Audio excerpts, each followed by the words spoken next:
I stood there at the altar, my heart pounding so hard I thought it might burst right out of my chest, watching Marissa walk toward me in that white dress. She was everything I'd ever dreamed of, beautiful, graceful, her smile lighting up the whole church like a sunrise after a long, dark night. The flowers in her hands trembled a little, and I thought it was nerves, same as mine. We said our vows, her voice soft but steady, promising to love me forever, and I meant every word I said back to her. The guests were crying, clapping, throwing rice as we walked out hand in hand, and when she kissed me outside under the big oak tree, I felt like the luckiest man alive. This was it, our start, our forever. I couldn't stop grinning, thinking about the life we'd build together, the house we'd fill with laughter, maybe kids someday. That whole day, I was floating, drunk on love and hope, and I didn't care who saw it. The reception was loud and warm, with music and too much cake, and I danced with her until my feet hurt. She laughed when I spun her around, her hair catching the light, and I thought, this is my wife now. My Marissa. People kept coming up to us, shaking my hand, hugging her, telling us we were perfect together. My mom, Eleanor, even pulled me aside and said, Tobias, you've found a good one. Hold on to her. I nodded, feeling proud, like I'd done something right for once. The night went on, and by the time we got to the hotel, I was exhausted but buzzing, ready to start this new chapter with her. The room was fancy, champagne on ice, rose petals on the bed, the kind of stuff I'd seen in movies. I loosened my tie, turned to her with a goofy smile, and said, well, Mrs. Mercer, here we are. She laughed a little, but it didn't reach her eyes, and I didn't think much of it then. Weddings are tiring, I told myself. She's just worn out. I took a shower quick, wanting to wash off the day and come to her fresh, like it was a new beginning. When I came out in my towel, she was sitting on the edge of the bed, still in her dress, staring out the window. I walked over, put my hands on her shoulders, and leaned down to kiss her neck, soft and slow, the way I knew she liked. But she flinched, like I'd shocked her or something, and pulled away fast. I froze, hands still in the air, and looked at her, confused. Hey, you okay? I asked, keeping my voice gentle. She turned to me, her face blank, eyes flat like a stranger's, and said, my body, my choice. Just like that, sharp and cold, no room for questions. I blinked, feeling like I'd missed a step going downstairs, and my stomach twisted a little. Yeah, of course, I said, stepping back, hands up like I was surrendering. I didn't mean, I just thought. My words trailed off because I didn't know what to say. I wanted her, sure, but not like that, not if she didn't want me to. I'd never push her. Never. I sat down on the chair across from the bed, watching her, trying to figure out what I'd done wrong. The air felt heavy now, the romance sucked right out of it, and I rubbed my hands on my knees, nervous. Long day, huh? I tried, hoping to lighten things up. She nodded, barely, and started undoing her hair, letting it fall in waves like nothing had happened. I kept waiting for her to say more, to explain, but she didn't. She just got up, went to the bathroom, and closed the door. I heard the water run, and I sat there, staring at the rose petals on the bed, feeling dumb for being so excited. It's our wedding night, I thought. Shouldn't we be close? Shouldn't she want me to? But I pushed it down, told myself I was overthinking. One night. Just one bad night. She's tired, that's all. I'd waited months to marry her. What was one more night? I climbed into bed, keeping to my side, and when she came out in her pajamas, she slid in without a word. I wanted to reach for her, just to hold her hand or something, but her back was to me, a wall I didn't know how to climb. Good night, I said, soft, hoping she'd turn around. Night, she mumbled, and that was it. I lay there, eyes on the ceiling, listening to her breathe, trying to ignore the ache in my chest. This wasn't how I'd pictured it, none of it, but I told myself it'd be okay. Tomorrow, she'd wake up smiling, and we'd laugh about how tired we were. I loved her too much to let this bother me. She's my wife, I thought, closing my eyes. We've got time. I kept repeating that in my head, like a prayer, until sleep finally took me. But deep down, something felt off, like a crack I couldn't see yet, and I didn't know how to fix it. One night, I told myself again. One night. The weeks after the wedding blurred into each other, and I kept waiting for things to feel normal, like we'd settle into being husband and wife the way I'd always imagined. But the bed stayed cold. Not just that first night, every night. I'd lie there next to Marissa, close enough to feel her warmth, but it was like a sheet of ice sat between us. I'd turn to her sometimes, hopeful, my hand brushing her arm or my voice low, asking if she wanted to be close. "Not tonight, Tobias," she'd say, soft but firm, or sometimes just, "I'm tired." I'd nod, roll over, and stare at the wall, telling myself to be patient. She's still adjusting, I thought. Marriage is new for both of us. I didn't want to push her. I loved her too much for that. But the distance grew, and it started gnawing at me, quiet and steady, like a leak I couldn't find. I tried talking to her about it, gentle at first. One morning over coffee, I sat across from her at the kitchen table, the sun spilling in through the window, and said, "Hey, is everything okay with us? I mean, with being close." She barely looked up from her phone, just sipped her mug and said, "I'm fine, Tobias. Don't make it a thing." Her voice was flat, like I'd asked about the weather. I swallowed hard, feeling small, and tried again a few days later, more serious this time. "Marissa, I just want us to feel like a couple. I'm not trying to pressure you, I swear, but it's been weeks." She put her fork down at dinner that night, looked me dead in the eye, and said, "I told you, my body, my choice. Stop asking." It hit me like a slap, and I shut up after that. I didn't want to be the guy who begged or made her feel trapped. I respected her too much. But the rejection stung, and it left me wondering what I was doing wrong. She started acting different in other ways, too, little things that piled up. Her phone was always face down now, screen dark whenever I walked into the room.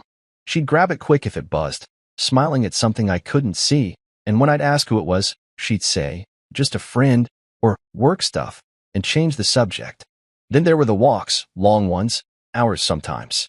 She'd say she needed air, needed to clear her head, and she'd come back with her cheeks flushed and her hair messy, like she'd been running. I'd ask how it went, trying to sound casual, and she'd shrug, say, "Fine," and head straight to the shower. I wanted to believe her, wanted to trust her, but my gut started whispering things I didn't like. I couldn't sleep anymore. Not really. I'd lie awake, listening to her breathe, wondering why she felt so far away even when she was right there. And then there was Caleb, my little brother, always popping up like he lived with us. He's got that charm, the kind that makes people laugh easy, makes them want him around. He'd show up unannounced, saying he was in the neighborhood, and Marissa's face would light up in a way it didn't for me anymore. They'd joke around, her giggling at his dumb stories about work or some bar he'd been to, and I'd sit there, forcing a smile, feeling like a third wheel in my own house. Sometimes I'd walk in from the garage or the kitchen, and they'd be mid-conversation, their voices low, and they'd stop dead when they saw me. "What's so funny?" I'd ask, trying to keep it light, and Caleb would grin, say, "Oh, just teasing her about her cooking," while Marissa waved it off. But their eyes didn't match their words. There was something quick, something shared, and it made my skin itch. I'd tell myself I was being stupid, paranoid. He's my brother. She's my wife. They're just getting along.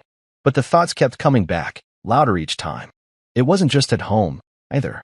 Caleb worked with me at Mercer Build and Design, the company Dad left me, and he'd been hanging around more there too. He's in finance, supposed to handle the numbers, but I'd catch him chatting with Marissa on the phone when I walked by his office. Just saying hi, he'd say if I asked, and I'd nod, not wanting to start something. But it was too much, him at work, him at home, him everywhere. One night, he stayed late after dinner, the three of us on the couch watching some movie I didn't care about. Marissa sat between us, her legs tucked under her, and when Caleb made a joke, she leaned into him, laughing, her shoulder brushing his. I watched her hand rest on his knee for a second, just a second, before she pulled it back. My throat tightened, and I got up, said I was tired, went to bed alone. She didn't follow for an hour, and when she did, she didn't say a word. I lay there, eyes burning, telling myself it was nothing. Nothing. I started doubting everything. Was I not enough? Did I miss something before we got married? I'd always thought Marissa loved me. She'd said it, showed it, back when we were dating. But now, it felt like I was chasing a ghost. I'd look at her across the room, beautiful as ever, and feel like she was slipping away, piece by piece. I wanted to grab her, shake her, ask what was happening, but I didn't. I was scared of the answer, scared of breaking whatever we had left. So I buried it, pushed the thoughts down deep, told myself I was imagining things. Caleb's my brother. I'd repeat in my head. She's my wife. They wouldn't do that to me. But the nights got longer, the bed got colder, and the quiet between us started screaming. I didn't know what to do, so I just kept going, pretending it was fine, hoping it'd fix itself. But hope's a thin rope when you're hanging on alone, and I could feel it fraying. Work became my escape, the one place I could shove all the mess in my head into a box and lock it tight. Mercer Build and Design was my world.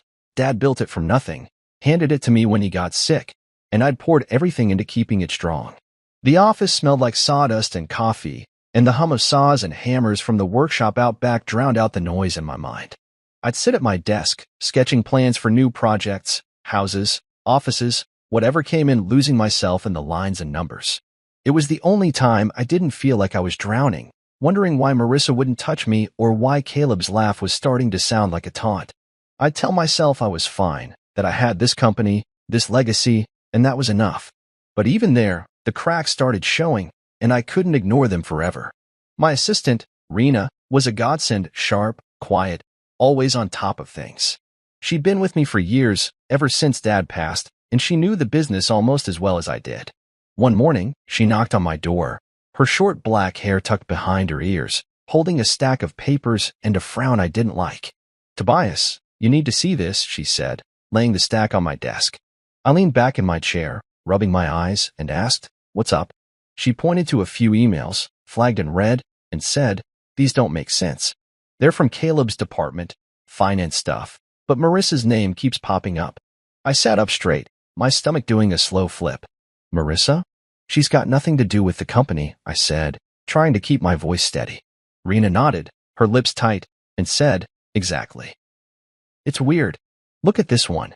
Her name's tied to some vendor payment, but we don't have a vendor by that name." I grabbed the papers, scanning them fast, and there it was, Marissa's name, buried in a line about consulting fees, linked to an account I'd never heard of. My hands went cold, but I forced a laugh, said, "Probably just a mix-up. I'll ask her tonight." Rena didn't smile back, just looked at me like she knew I was lying to myself. That night, I watched Marissa closer than usual. She was in the kitchen, humming, chopping vegetables for dinner, acting like everything was normal. I stood by the counter, sipping a beer, and said, casual as I could, "Hey, your name came up in some work stuff today. Something about a payment. You know anything about that?" She didn't even flinch, just kept chopping, the knife hitting the board in a steady rhythm. "No idea," she said, shrugging. "Maybe someone got me mixed up with somebody else." Her voice was smooth, too smooth, and she didn't look at me. I nodded, took another sip, but my chest felt tight. She was lying. I could feel it, like a weight pressing down, but I didn't push. Not yet. I didn't want to believe what my head was starting to scream. Caleb was at the house again the next day, sprawled on my couch like he owned it, talking about some deal he'd closed at work. I watched him, his easy grin, the way he glanced at Marissa when he thought I wasn't looking. She'd kiss me on the cheek when he was around, quick, light, always right when he walked in or out, and it hit me how staged it felt, like she was putting on a show. "Good to see you two so happy," Caleb said once, smirking, and I smiled back, but it didn't reach my eyes. I started thinking about patterns, her walks, her phone, Caleb's visits, those emails. Little dots, scattered, but if I squinted, they were starting to line up. I hated it. Hated that I was even thinking this way about my wife, my brother. But once the idea took root, it wouldn't let go. Back at work, I dug deeper. I asked Rena to pull every file Caleb had touched in the last 6 months. She didn't ask why, just got to it, and by the end of the week, we had a pile of reports on my desk.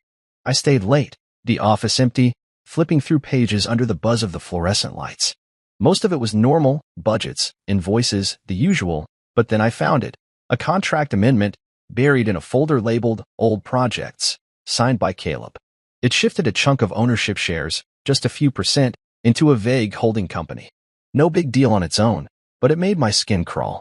Why was he messing with shares? And why hide it? I leaned back, staring at the ceiling, my mind racing. Was this about money? Power? Something else?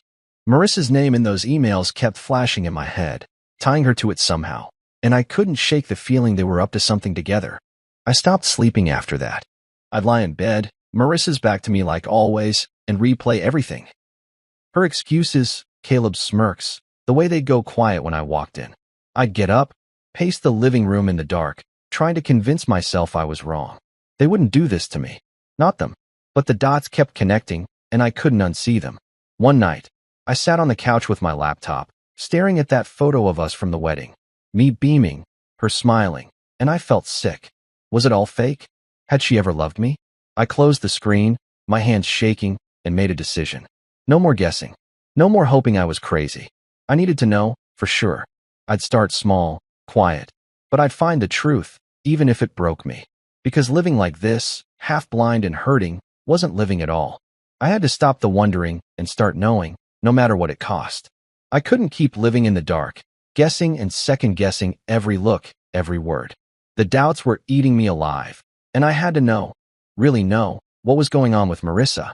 So, when she said she was heading out for her yoga class that Thursday evening, I decided to follow her. She kissed me on the cheek as she grabbed her bag, same as always, and said, "Don't wait up, Tobias. I might grab a smoothie after." Her voice was light, normal, but my stomach twisted anyway.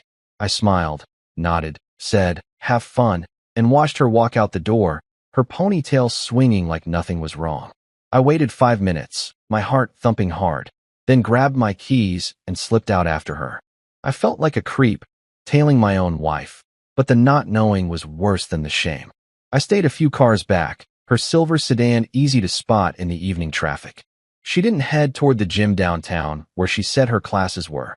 No, she turned the other way, out past the suburbs, into a part of town I didn't know well.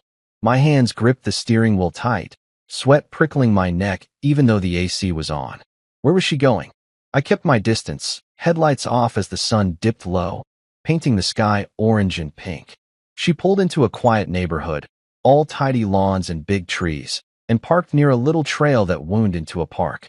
I stopped a block away, cut the engine, and watched her get out. She didn't have her yoga mat, just her phone and a water bottle. My throat went dry. This wasn't yoga. I waited until she disappeared down the path, then got out and followed on foot, keeping to the shadows of the trees. The air was cool, smelled like grass and damp earth, and crickets chirped loud enough to cover the crunch of my steps. I felt ridiculous, sneaking around like some detective, but I couldn't stop now. I had to see. The trail curved, and there she was, sitting on a wooden bench under a big oak, her back to me. She was alone, looking at her phone, and for a second, I thought maybe I'd overreacted. Maybe she just needed space, a quiet spot to think. I almost turned back, ashamed of myself, but then I saw him, Caleb. Walking up from the other side of the trail, hands in his pockets, that easy grin on his face. My brother. My chest locked up, and I ducked behind a tree, barely breathing. They didn't waste time. He sat down next to her, close, too close, and she turned to him, smiling in a way she hadn't smiled at me in months. My legs felt weak, but I couldn't look away. He said something low and quick, and she laughed, her head tipping back like she didn't have a care in the world. Then he leaned in, and she met him halfway, and they kissed. Not a peck, not a mistake, a real kiss, deep and slow, her hands sliding up to his shoulders, fingers curling into his hair. I stood there, frozen, my heart slamming against my ribs so hard I thought it'd break them. The world tilted, sounds fading out until all I could hear was my own pulse, loud and ragged. They pulled apart, laughing again, whispering like kids with a secret, and she rested her head on his chest. He wrapped an arm around her, casual, like it was normal, like they'd done it 100 times. I wanted to scream, to run out and shove him off that bench, demand what the hell they thought they were doing. My wife, my brother, but my feet wouldn't move. My hands shook, and I clenched them into fists, nails digging into my palms until they hurt. I couldn't make a sound, couldn't let them know I was there. Not yet. I needed proof, something solid, because even now, part of me wanted to believe I'd seen it wrong. I pulled out my phone, hands trembling so bad I almost dropped it, and snapped a picture, blurry, but clear enough. Her face, his, the kiss still hanging in the air between them. I zoomed in, checked it, and felt my stomach lurch. There it was, real as the ground under me. No more guessing. They stayed there, talking, touching, like I didn't exist. I watched for what felt like hours. Maybe it was only minutes, every second carving a hole in me. She'd lied. He'd lied. All those walks, all those late nights, Caleb at the house, her coldness in our bed, it clicked, loud and ugly. This wasn't new. This wasn't a fling. This was them, together, behind my back, maybe for weeks, maybe longer. My head spun, and I leaned against the tree, trying to breathe, trying not to puke. I loved them both, trusted them with everything, and they'd turned it into this. A quiet little park bench, a knife in my gut. I don't know how I got back to my truck. My legs moved, but I didn't feel them. I sat in the driver's seat, staring at that photo on my phone, the screen glowing in the dark. Her smile, his arm around her, it burned into me, and something broke. Not loud, not with tears, just a quiet snap, deep inside. The love I'd had for her, for him, started rotting right then, turning sour and heavy. I didn't cry. I didn't yell. I just sat there, numb, letting it sink in. They betrayed me, both of them, and I'd been too blind to see it coming. I turned the key, drove home slow, the road blurring in front of me. When I got there, the house was dark, empty, and I didn't turn on the lights. I sat on the couch, phone in my hand, that picture staring back at me. I didn't know what to do next, just knew I couldn't unsee it. And I wouldn't forgive it. I didn't storm home and confront them that night. I couldn't. My head was a mess, spinning with that picture of Marissa and Caleb on the bench, their lips locked, her hands in his hair. I wanted to smash something, scream until my throat bled, but I just sat there on the couch, staring at the dark TV screen, feeling the weight of it all settle in. Yelling wouldn't change what I'd seen. It wouldn't undo the lies. I needed more than anger. I needed control, needed to know how deep this went, what else they'd taken from me. So I swallowed it down, every burning piece, and got to work. If they thought they could play me like this, they were about to find out I wasn't the fool they'd banked on. The next morning, I went to the office early, before the sun was even up. Rena was already there. She's like that, always ahead of me, and I found her at her desk, sipping coffee, typing away. I shut the door behind me, leaned against it, and said, "I need your help. Something's wrong, and it's big."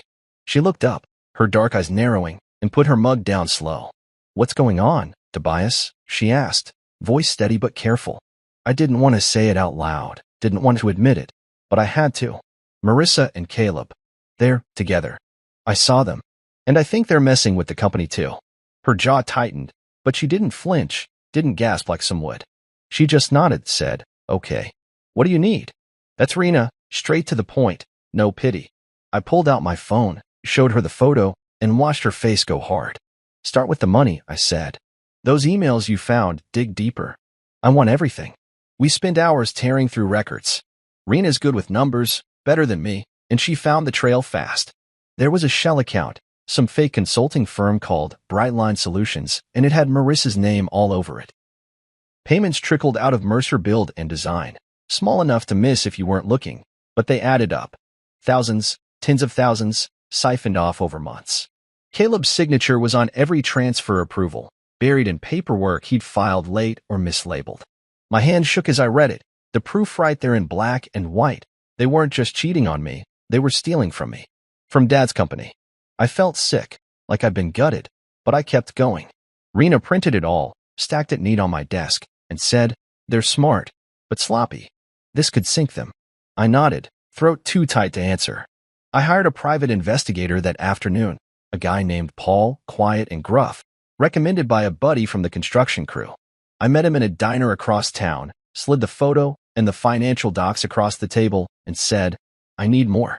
Everything you can get, texts, calls, where they go, what they say."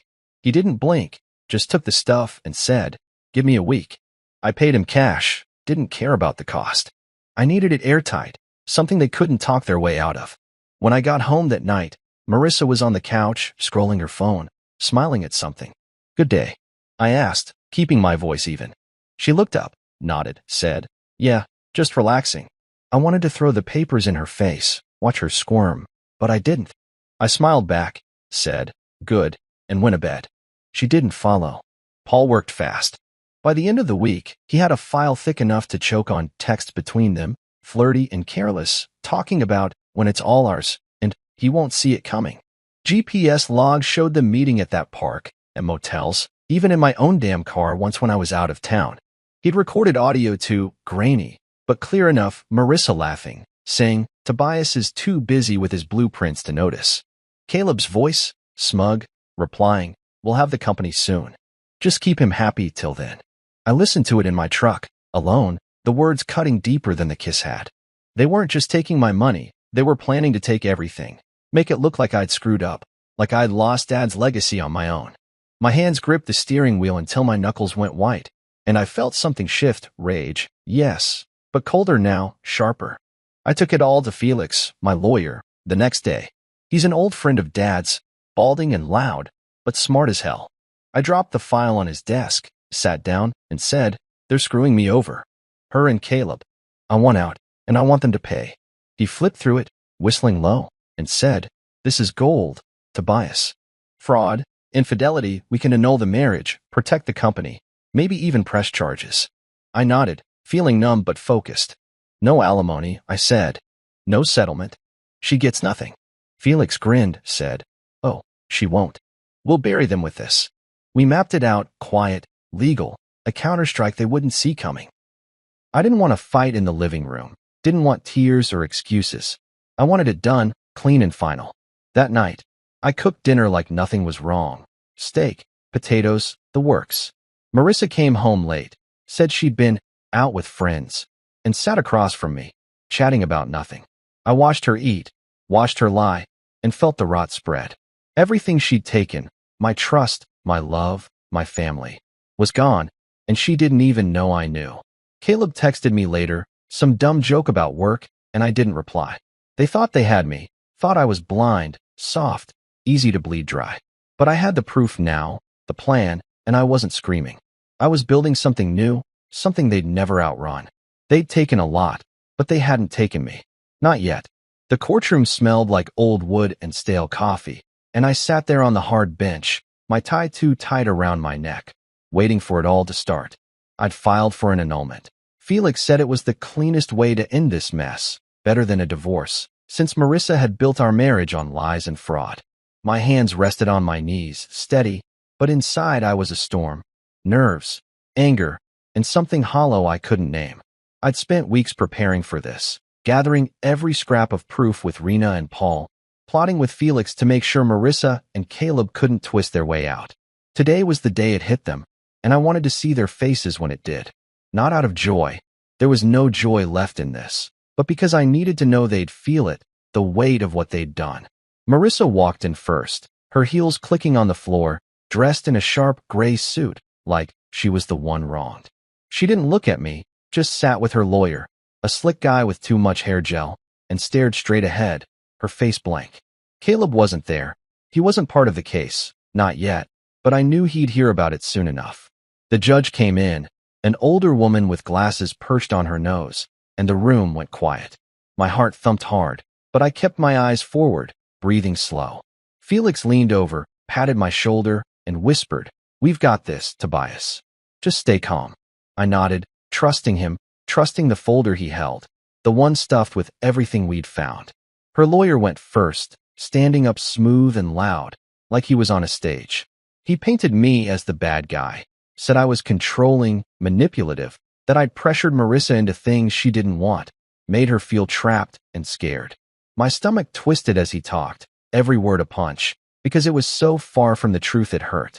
He claimed I'd been cold, distant, that I'd pushed her away with my unreasonable demands for intimacy. I wanted to jump up, yell that I'd loved her, that I'd waited, respected her, but Felix grabbed my arm, kept me still. "Let him dig his hole," he muttered. Marissa took the stand next, her voice small but steady, telling the judge how I'd made her feel unsafe, how she'd had no choice but to pull away. She didn't cry, not a single tear, just sat there, cool and collected, like she'd rehearsed it. I stared at her, this woman I'd married, and felt like I was looking at a stranger.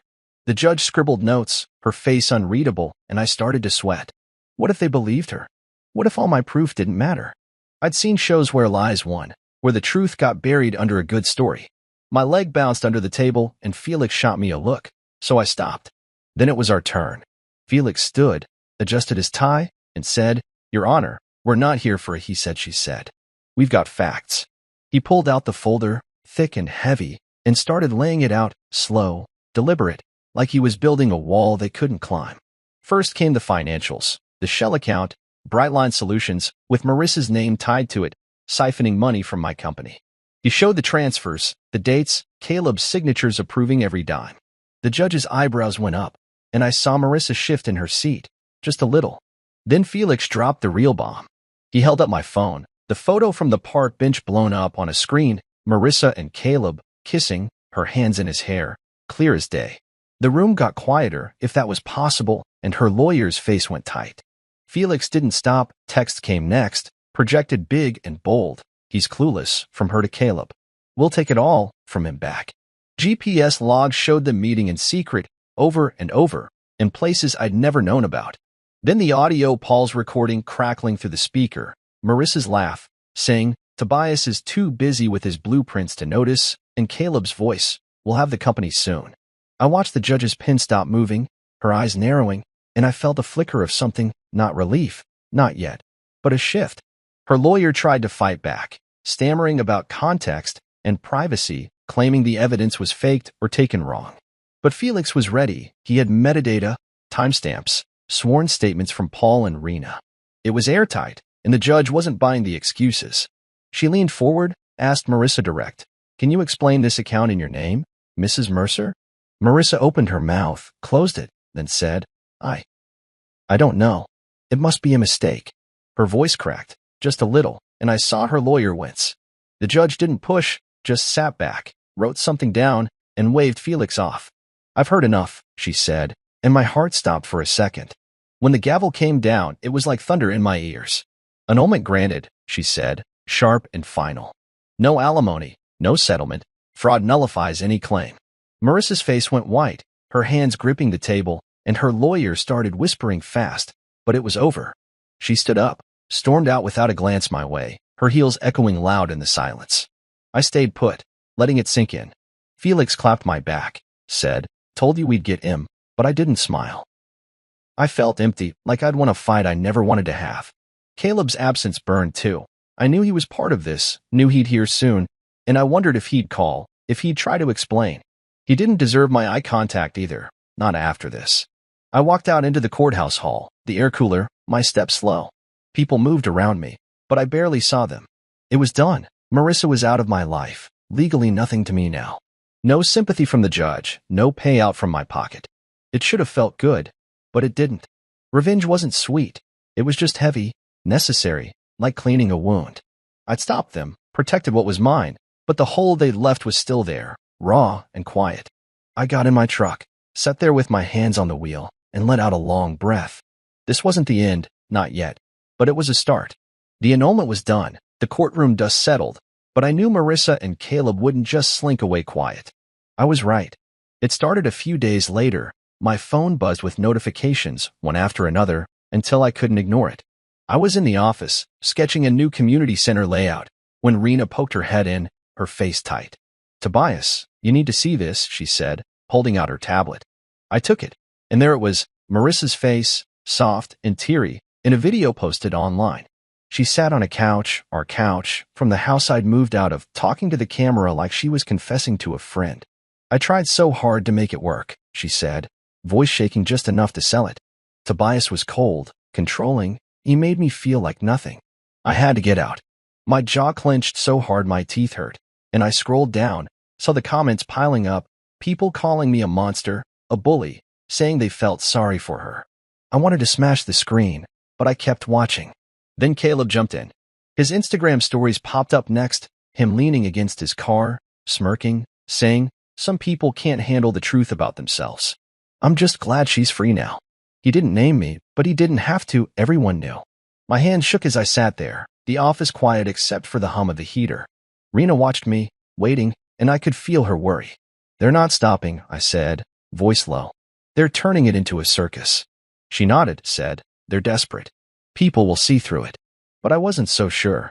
Lies spread fast online, faster than truth, and they were good at playing the game. I'd won in court, but this was a different fight, one I hadn't signed up for. I didn't want to play their way, all loud and messy, but I couldn't let it stand. I called Felix that night, pacing my new apartment, bare walls, boxes still unpacked, and said, They're trashing me online. What do I do? He laughed, rough and short, and said, Hit back, but smart. Use what we've got, proof, not drama.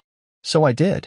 I sat down with Rena the next day, and we put it together, not a sob story, not some big speech, just the facts. I posted a single thread on my company's social page. The annulment ruling, blacked out personal bits, but clear on the fraud. A screenshot of the Shell account with Marissa's name. A grainy still from the park bench photo. No faces, just enough to show the kiss. No captions, no rant. Just the evidence, raw and simple.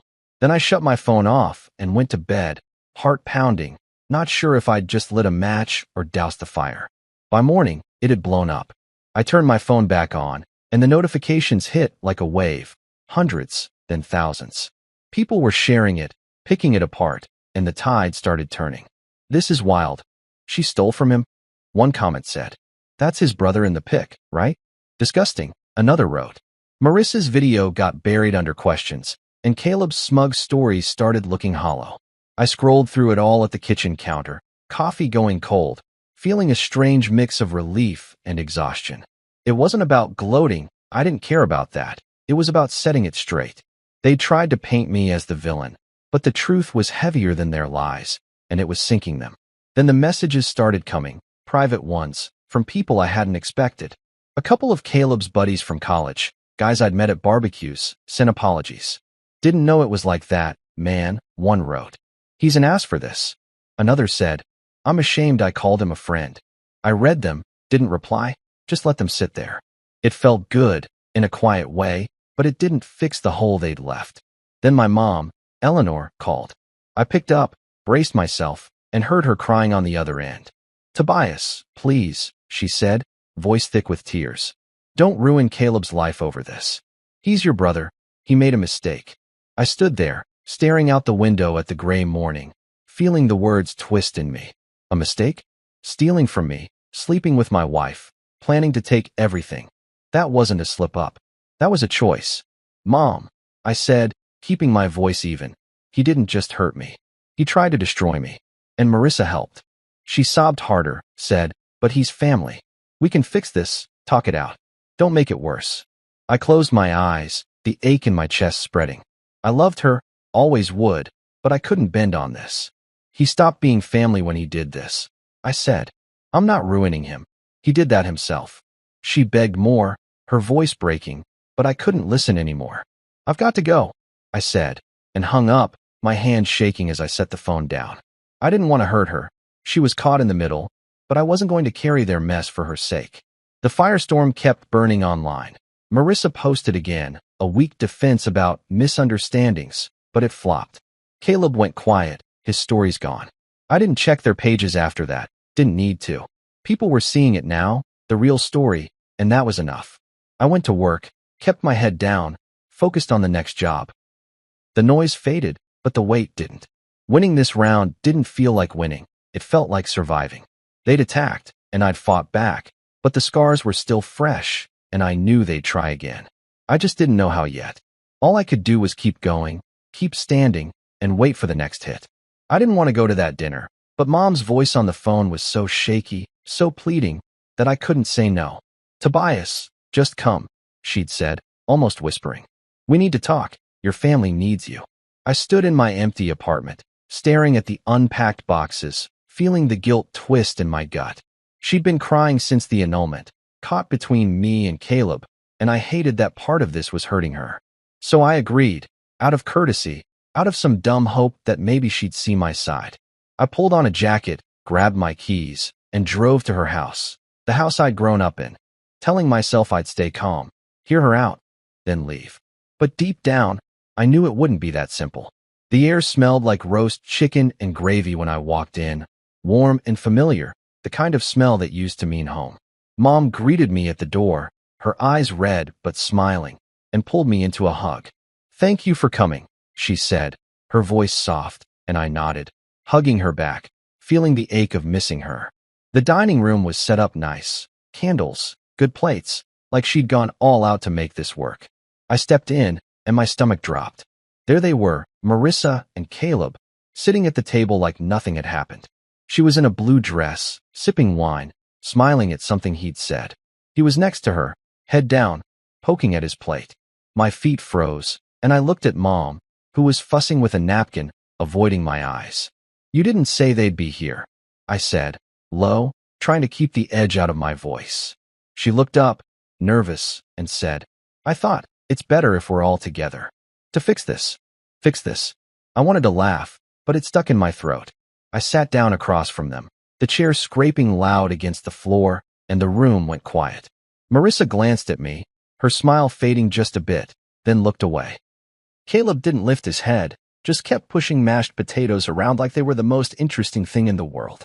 Mom bustled in with the food, talking too fast about how she'd cooked all day, how we used to love these dinners when we were kids. I nodded, took a plate, but my appetite was gone. The clink of forks and glasses filled the silence, and I watched them, Marissa cutting her chicken, Caleb sipping his beer, acting like we were strangers at a restaurant, not people who'd torn each other apart. I wanted to leave, but I stayed, for Mom, telling myself I could handle it. She started it halfway through the meal, setting her fork down, her hands trembling. "Tobias," she said, looking at me with those tired eyes, "I know things are bad. I know you're hurt. But Caleb's your brother, and Marissa, she was your wife. We're still a family. Can't we try to be the bigger people here?" I stared at her, feeling the words hit like stones. Bigger people? I set my glass down slow, buying time, and said, "Mom, they lied to me. Stole from me. You saw the proof." She flinched, but pressed on. "I know, and it was wrong, terrible, but they're sorry. Caleb's been a wreck. And Marissa, she's lost everything too. Can't you forgive, just a little?" I looked at them then, really looked. Marissa met my eyes for a second, her face blank, then smiled, small and fake, like she was playing a part. Caleb muttered, "Yeah, man, I messed up. I'm sorry," but he still wouldn't look at me. Sorry? It sounded hollow, rehearsed, and it lit a slow burn in my chest. "Lost everything?" I said, keeping my voice steady. "Marissa lost what she tried to take. Caleb's still got you defending him. Me? I lost my marriage, my brother, my trust, and they planned it, Mom. Together." She shook her head, tears welling up, and said, "But you're strong, Tobias. You can let it go for me. For us." I wanted to yell, to ask why I had to be the one to bend, but I didn't. I looked around the table at her hopeful face, at Marissa's calm mask, at Caleb's hunched shoulders, and it hit me. They weren't here to fix anything. They were here to make it easier for them, to smooth it over so they could keep going, together, without the mess of guilt. Mom was just the bridge they wanted me to cross. I pushed my plate away, the food barely touched, and stood up. "I came because you asked, Mom," I said, looking at her, not them. "But I'm done explaining myself. They watched me bleed, both of them, and now you're asking why I'm making a mess of it. I can't do this." Her face crumpled, and she reached for me, saying, "Tobias, please, don't walk away." I stepped back, pulled my wedding ring from my pocket, the one I'd kept, dumb as it was, and set it on the table, the metal clinking soft against the wood. "You chose your family," I said, my voice quieter than I felt. "I'm choosing peace." Marissa's eyes flicked to the ring, then away. Caleb finally looked up, his face pale, but he didn't say a word. I turned and walked out, Mom calling after me, her voice breaking. The cold night air hit my face as I stepped onto the porch, and I kept going, didn't look back. My truck was parked crooked. I'd been in a rush to get here, and I climbed in, slammed the door, and sat there, hands on the wheel. The ring was gone, left behind like the last piece of that life, and I felt lighter, but not better. They were still together. I'd seen it in the way they sat, the way they didn't flinch. Mom wanted me to fix it, but I couldn't. I wouldn't. I started the engine, pulled out, and drove home, the road dark and empty. Peace wasn't here yet, but I'd find it, away from them, away from the ghosts at that table. I thought the annulment would be the end of it, that Marissa would take her loss and disappear, but I should have known better. A few weeks after that awful dinner at Mom's, my phone rang. Felix, his voice sharp and annoyed. "She's at it again," he said. "Filed a motion to challenge the prenup, claiming you coerced her into signing it. She's got some new evidence, emails, a photo. It's weak, but we need to shut it down." I stood in my kitchen, the coffee maker hissing behind me, and felt the anger flare up hot and fast. She wouldn't stop, couldn't stop, digging for one last grab at what I'd built. "What's she got?" I asked, gripping the counter. Felix sighed, said, "Fakes mostly. We'll handle it. Meet me tomorrow." I hung up, staring at the wall, wondering how much more she'd try to take before she gave up. The next day, I sat in Felix's office, the air thick with the smell of leather and old books, watching him flip through her filing. He snorted, tossed a page down, and said, "Look at this email she says you sent, threatening her if she didn't sign the prenup. Dates are off, formatting's weird. And this photo, supposed to be you grabbing her arm, but it's blurry, staged. She's desperate." I leaned forward, looked at the picture, some shadowy figure in a jacket, could have been anyone. My hands clenched, but I kept my voice steady. She's lying again. I never touched her like that. Felix nodded, said, I know. We've got the PI stuff, timestamps, witnesses. She's got nothing real. I sat back, feeling the weight of it. Her trying to claw back into my life, rewrite the story one more time. I was tired, so tired, but I wasn't letting her win. Court came fast. I sat there again, same hard bench, same stale air, watching Marissa play her part. She took the stand, her hair pulled back tight, her voice soft and shaky this time. He scared me into signing, she said, looking at the judge with big eyes. Told me I'd lose everything if I didn't. That photo, he hurt me that day. Her lawyer paced, all dramatic, waving the blurry picture like it was gold. I wanted to stand up, call her out right there, but Felix kept me still, his hand on my arm. Wait, he whispered. She's digging her own grave. The judge, a different one this time, a guy with a gray beard, frowned, scribbled notes, and I held my breath. Her lies sounded good, smooth, and I hated how part of me still wondered if anyone would buy it. Then Felix got up, slow and calm, like he had all the time in the world. He started with the emails, pulled up the originals from my accounts, showed the metadata, proved they'd been doctored. These came from her own laptop, he said, sliding a report from Paul across the table. IP address matches her home Wi-Fi, dated after the annulment. The judge's eyes narrowed, and Marissa's face went stiff. Felix kept going, brought out the photo, zoomed in, showed the jacket wasn't mine, the background didn't match our house. And this, he said, voice rising just a bit, we've got witnesses. Paul's team tracked her that day. She was at a motel with Caleb Mercer, not with my client. He dropped the GPS logs, the audio clips, the whole pile of truth we'd built. Marissa's lawyer sputtered, tried to object, but the judge waved him off, said, I'll hear it.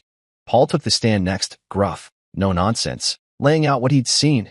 Marissa and Caleb meeting, laughing, planning, never a sign of me anywhere near her that day.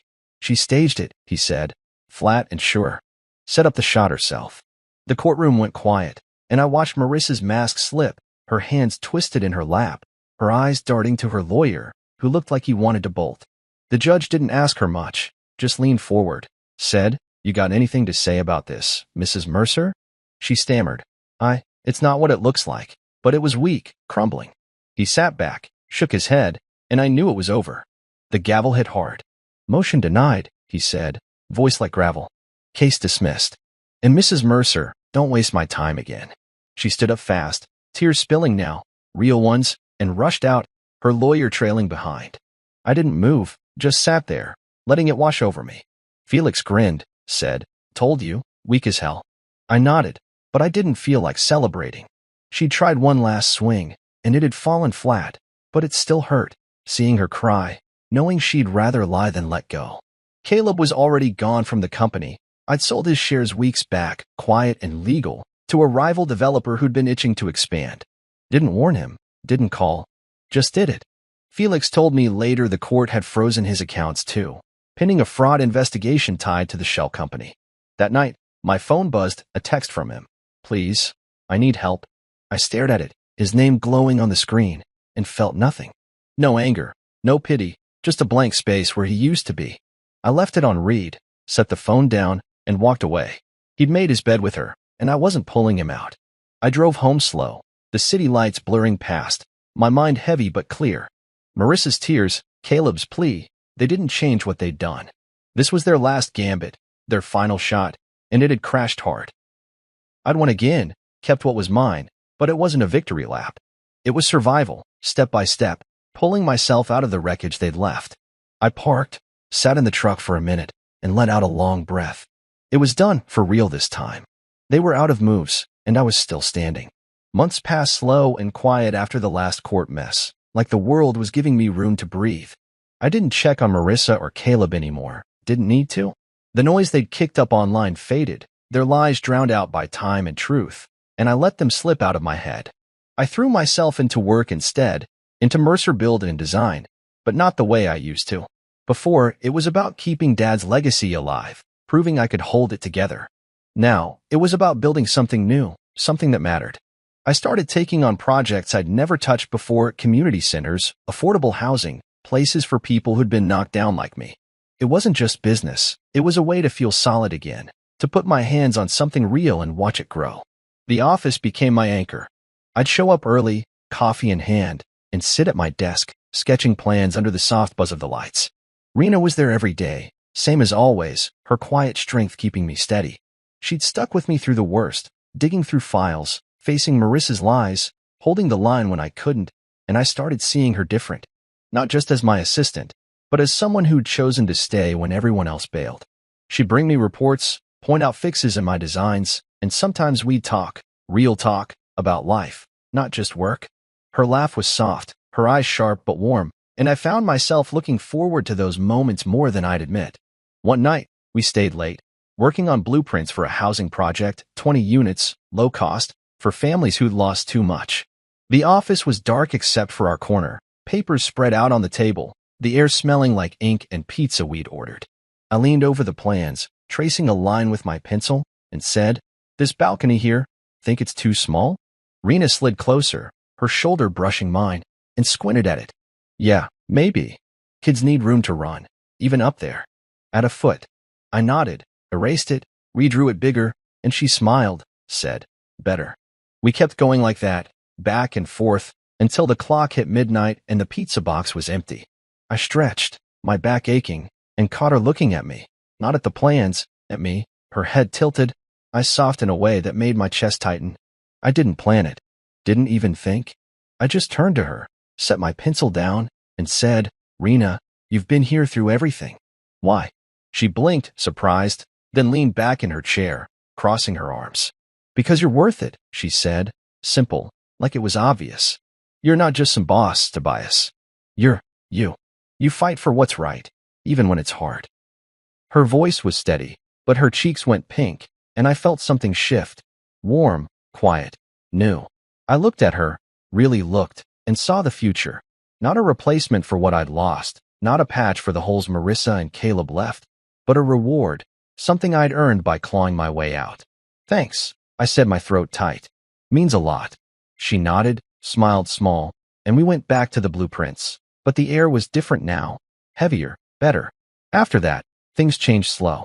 We'd grab coffee sometimes, not just at work.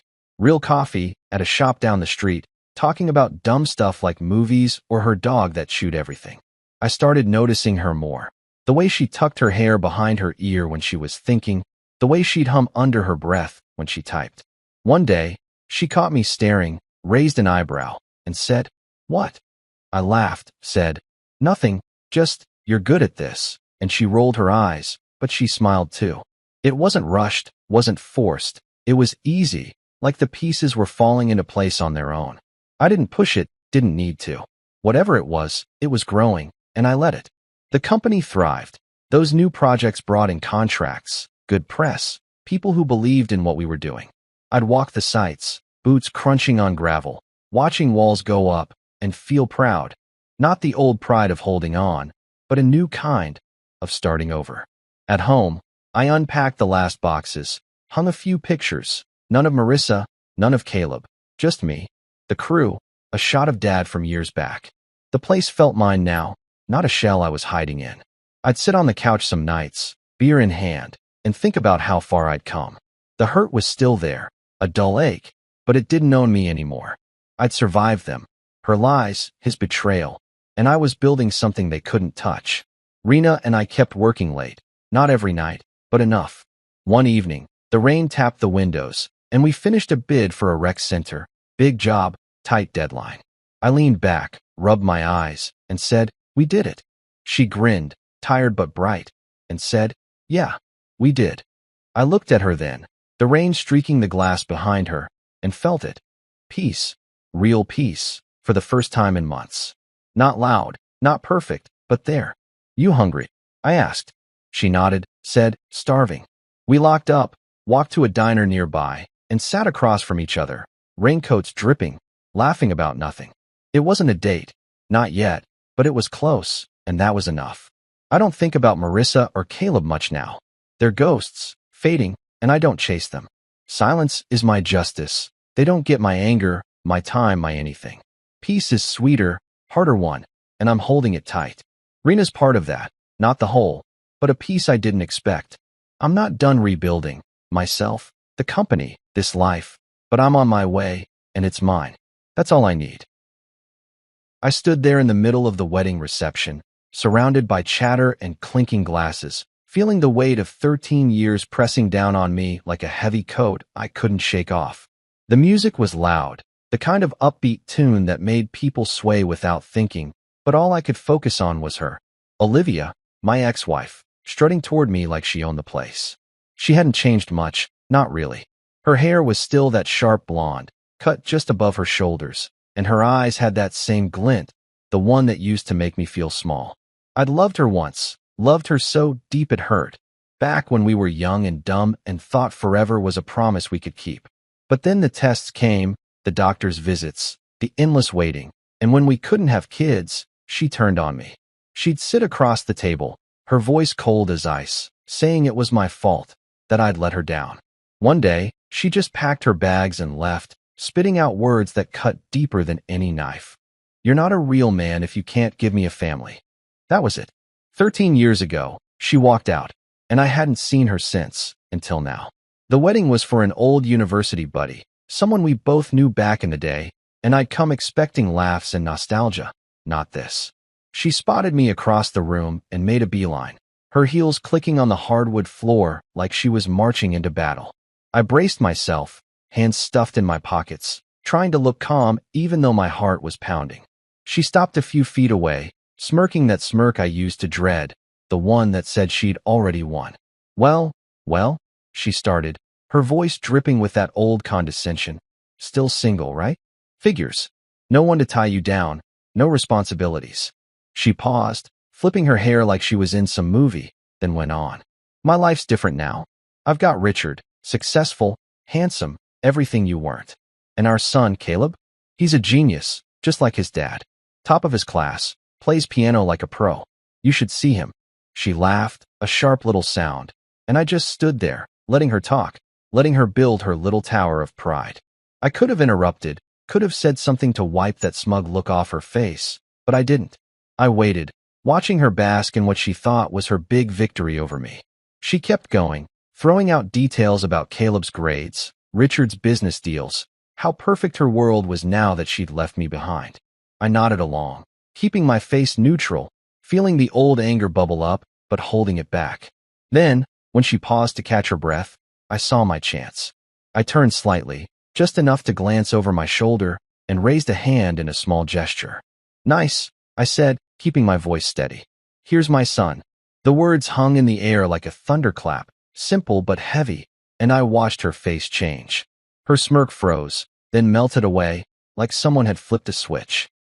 Her eyes darted past me, landing on Adrian standing a few feet behind, chatting with some cousins near the dessert table. He's 12 now, tall for his age, with my hazel eyes and a grin that's all his own. Olivia's mouth opened, but nothing came out. Her hands, the ones she'd been waving around so confidently, started to shake, just a little at first, then more as she took him in. I could see her mind racing, trying to make sense of it. This wasn't part of her script. She'd spent years telling herself, and anyone who'd listen, that I was the failure, the broken one, the reason we'd never had a family. And now here I was, standing tall, with a son she couldn't deny. Adrian. I called, casual as anything, and he looked up, flashing that easy smile of his before walking over. He stopped beside me, hands in his pockets just like mine, and I put an arm around his shoulders. Olivia's eyes flicked between us, her breath catching like she'd forgotten how to breathe. This is my boy, I said, looking right at her, letting her see every bit of pride I felt.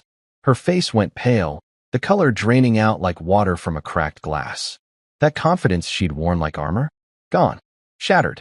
For the first time in all the years I'd known her, Olivia looked lost, like the ground had dropped out from under her perfect little world. I didn't say anything else. I didn't need to. The truth was standing right there beside me, living, breathing proof that she'd been wrong all along. She stammered something, a half-formed question maybe, but I just smiled, small and tight, and let her flounder. Adrian tilted his head, curious but unbothered, and I could tell he didn't get the weight of the moment. Not yet. But I did. I felt it in my bones, the satisfaction of watching her crumble, not because I'd planned it, but because life had a way of setting things right. She'd left me thinking I was nothing, and now here I was, whole and happy, with a family she could only dream of breaking. The music kept playing, the party kept spinning around us, but for that one moment, it was just me, my son, and Olivia's stunned silence. And damn, it felt good. 13 years ago, I thought I had it all figured out, standing there in my cheap suit at the university chapel, watching Olivia walk down the aisle in that white dress that made her look like something out of a dream. We were the perfect couple back then, or at least that's what everyone said. She was the loud, bright spark, always laughing, always pulling me into her orbit, and I was the steady one, the guy who'd follow her anywhere. We'd met in our second year, bonded over late-night study sessions and bad cafeteria coffee, and by the time we graduated, we were inseparable. Marriage felt like the next step, the natural one, so we did it. Young, full of hope, believing love was enough to carry us through anything. I remember holding her hand that day, promising forever, thinking we'd build a life together, a house full of kids and noise and messy, beautiful chaos. But life doesn't care about promises, and when the kids didn't come, everything started to fall apart. At first, it wasn't so bad. We'd been trying for a baby for a year, maybe two, and when nothing happened, we just shrugged it off. It'll happen when it happens, I'd say, kissing her forehead, and she'd nod, smiling that tight little smile that didn't quite reach her eyes. But then the months turned into years, and the doctors got involved, poking, prodding, running tests that left us both drained. I'd sit in those sterile waiting rooms, holding her hand, telling her it'd be okay, but the news was never good. They couldn't figure it out at first, just kept saying unexplained infertility, like that was supposed to make sense. Olivia started to change after that. The smiles faded, replaced by this quiet, simmering frustration that I didn't know how to fix. She'd snap at me over nothing, burnt toast, a late night at work, little things that never used to matter. I tried to talk to her, ask what was wrong, but she'd just shake her head and say, "You wouldn't understand." I didn't, not then. Her family didn't help. Olivia's mom, Mrs. Hayes, was the worst of them, this tall, bony woman with a voice like a whip. She'd come over for dinner sometimes, sit there picking at her food, and then start in on me. "A real man gives his wife children," she'd say, looking at me like I was some kind of failure, her lips pursed tight. I'd grit my teeth, try to laugh it off, but it stung. "You're wasting Olivia's time," she'd add, glancing at her daughter like they were in on some secret I wasn't part of. Olivia wouldn't defend me, not once. She'd just sit there, staring at her plate, letting her mom's words hang in the air. Her dad wasn't much better, quieter, sure, but he'd nod along, muttering about how a family needs a legacy. It was suffocating, like I was drowning in their expectations, and no matter how hard I tried, I couldn't swim to the surface. I kept pushing, though. I loved her. God, I loved her. And I thought if I just held on, we'd get through it. We tried everything. Diets, pills, some weird herbal tea that tasted like dirt. I'd drive us to appointments, sit through the awkward silences, tell her we'd figure it out together. But the more we tried, the colder she got. The passive-aggressive digs started creeping in, little jabs that cut deeper every time. "Maybe it's you," she'd say one night, staring at me across the kitchen table, her voice flat. "Maybe you're the problem." I'd laugh it off at first, tell her we were a team, but she didn't laugh back. The blame settled in, heavy and unshakable, and I started to wonder if she was right. The tests never said it was me, not for sure, but they didn't rule it out either, and that was enough for her to latch onto. Then came the day she broke me. I'd been at work, a long shift at the warehouse where I was pulling extra hours to pay for the treatments, and I came home to find her sitting on the couch, bags packed by the door. She didn't even look up at first, just kept staring at her hands, twisting that ring I'd given her years ago. "I've met someone else," she said finally, her voice so calm it didn't sound real.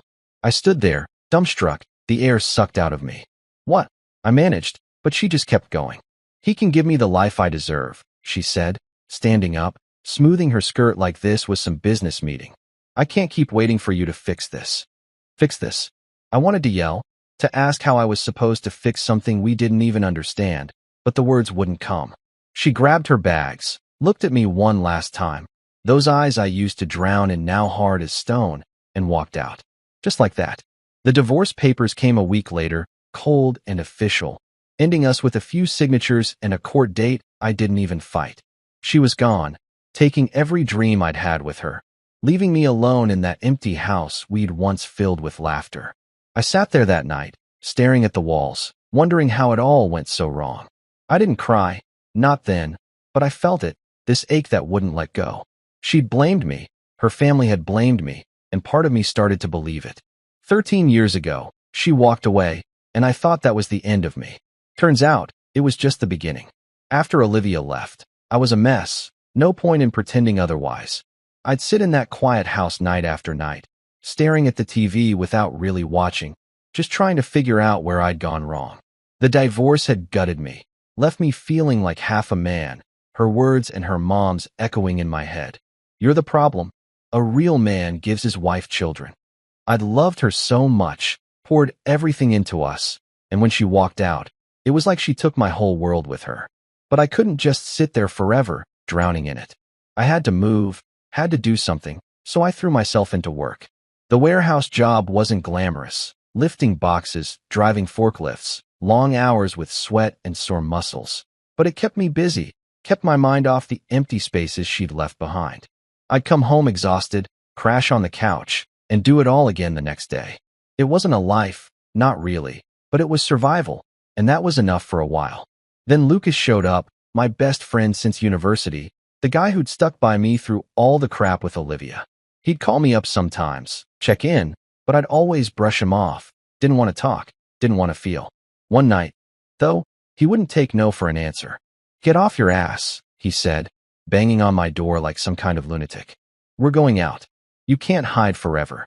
I grumbled, told him I wasn't in the mood, but Lucas is stubborn as hell. He just stood there, arms crossed, until I gave in. So I dragged myself off the couch, threw on a clean shirt, and followed him to this little bar downtown, all dim lights and sticky tables. I figured I'd have one beer, shut him up, and go home. But then I saw her, Sophia, sitting at the bar with a friend, laughing at something, her dark hair catching the light just right. She wasn't like Olivia, not even close. Where Olivia was loud and sharp, Sophia was warm, steady, the kind of person who made you feel like you mattered without even trying. I didn't talk to her that night. Too nervous, too rusty, but Lucas noticed me staring and shoved me toward her a week later when we ran into her again at the same place. Hi, I said, feeling like an idiot, my hands sweaty in my pockets. She smiled, this soft, easy smile, and said, hi back. We talked about nothing at first, just the weather, the beer, stupid stuff, but it felt good, natural. She was a teacher, loved books and kids, had this quiet way of pulling me out of my shell. I didn't tell her about Olivia, not then, just said I'd been through a rough patch. She didn't push, didn't pry, just nodded like she got it, and that was that. We started seeing each other, coffee dates, walks in the park, dinners at cheap little places where we'd split the bill. She never made me feel small, never threw expectations at me like grenades. With Olivia, everything had been a test. Prove this, fix that, but Sophia just let me be me. 2 years in, I knew I wanted her forever. I proposed on a whim, no big plan, just took her to our favorite spot by the river one evening, got down on one knee with a ring I'd saved up for, and asked. She laughed, tears in her eyes, and said yes, and I felt something click back into place, something I thought I'd lost for good. We got married in a small ceremony, just family and a few friends, nothing fancy, but it was perfect. I remember looking at her that day, thinking I'd finally found my footing again. Then came the shock. Barely a year into our marriage, Sophia sat me down one night, her hands fidgeting, a nervous smile on her face. I'm pregnant, she said, and I just stared at her, my brain stuck like a broken record. Pregnant? Me? After all those years with Olivia, all those tests, all that blame, I'd half believed I couldn't have kids. You sure? I asked, my voice shaky, and she nodded, pulling out the little stick with the plus sign, laughing as I grabbed her and hugged her so tight I probably squeezed the air out of her. 9 months later, Adrian came, red-faced, screaming, perfect. I held him in the hospital, this tiny bundle with my eyes staring back at me, and it hit me like a truck. I wasn't infertile. Never had been. All those years, Olivia had pinned it on me, and I'd carried that weight, but here was proof. Living, breathing proof that it wasn't true. Adrian grew fast, stubborn, and smart, always asking questions, always pushing boundaries. He'd build these crazy Lego towers, play tunes on this little keyboard we got him, and I'd watch him, amazed at how much of me I saw in him. My eyes, my grin, even my temper sometimes. Sophia would tease me, saying he got all the good stuff from me, and I'd laugh, feeling lighter than I had in years. It wasn't just about having a kid. It was realizing I didn't need Olivia's approval, didn't need her to tell me who I was. I'd built something real, something better, without her. Standing there in our messy living room, Adrian tugging at my leg, Sophia humming in the kitchen, I knew I had everything she'd said I couldn't. And that was enough, more than enough, for me. Life had a way of moving on, and after Adrian came along, I stopped looking back. Olivia was just a shadow, a memory I'd tucked away in some dusty corner of my mind. I had Sophia, I had my boy, and work was steady enough to keep us comfortable. We'd settled into this little house with a backyard where Adrian could run wild, and I'd spend my evenings fixing up old furniture or tossing a ball with him until the sun went down. It wasn't perfect, money was tight sometimes, and I'd still get those late-night doubts about whether I was doing right by them. But it was mine, and I'd fought hard to build it. Olivia didn't cross my mind much anymore. She'd left, made her choice, and I'd made my peace with that. But life's got this funny habit of throwing curveballs when you least expect it, and I guess I should have known she'd pop up again someday.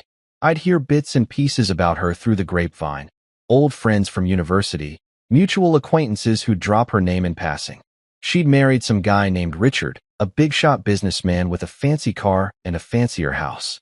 They had a son, Caleb, and from what I heard, Olivia had turned into one of those moms who live for the spotlight. She'd brag about her perfect little family at every chance, posting pictures online of Caleb's awards, Richard's latest deal, their vacations to places I couldn't even pronounce. I didn't follow her, didn't care to, but people talk, and word got back to me. She's got it all now, they'd say, shaking their heads like I was some sad story she'd escaped. I'd just shrug, let her have her shiny life. I had my own, and it was real, not some polished picture for strangers to gawk at. But there were whispers too, quieter ones, the kind that slipped out over beers when tongues got loose.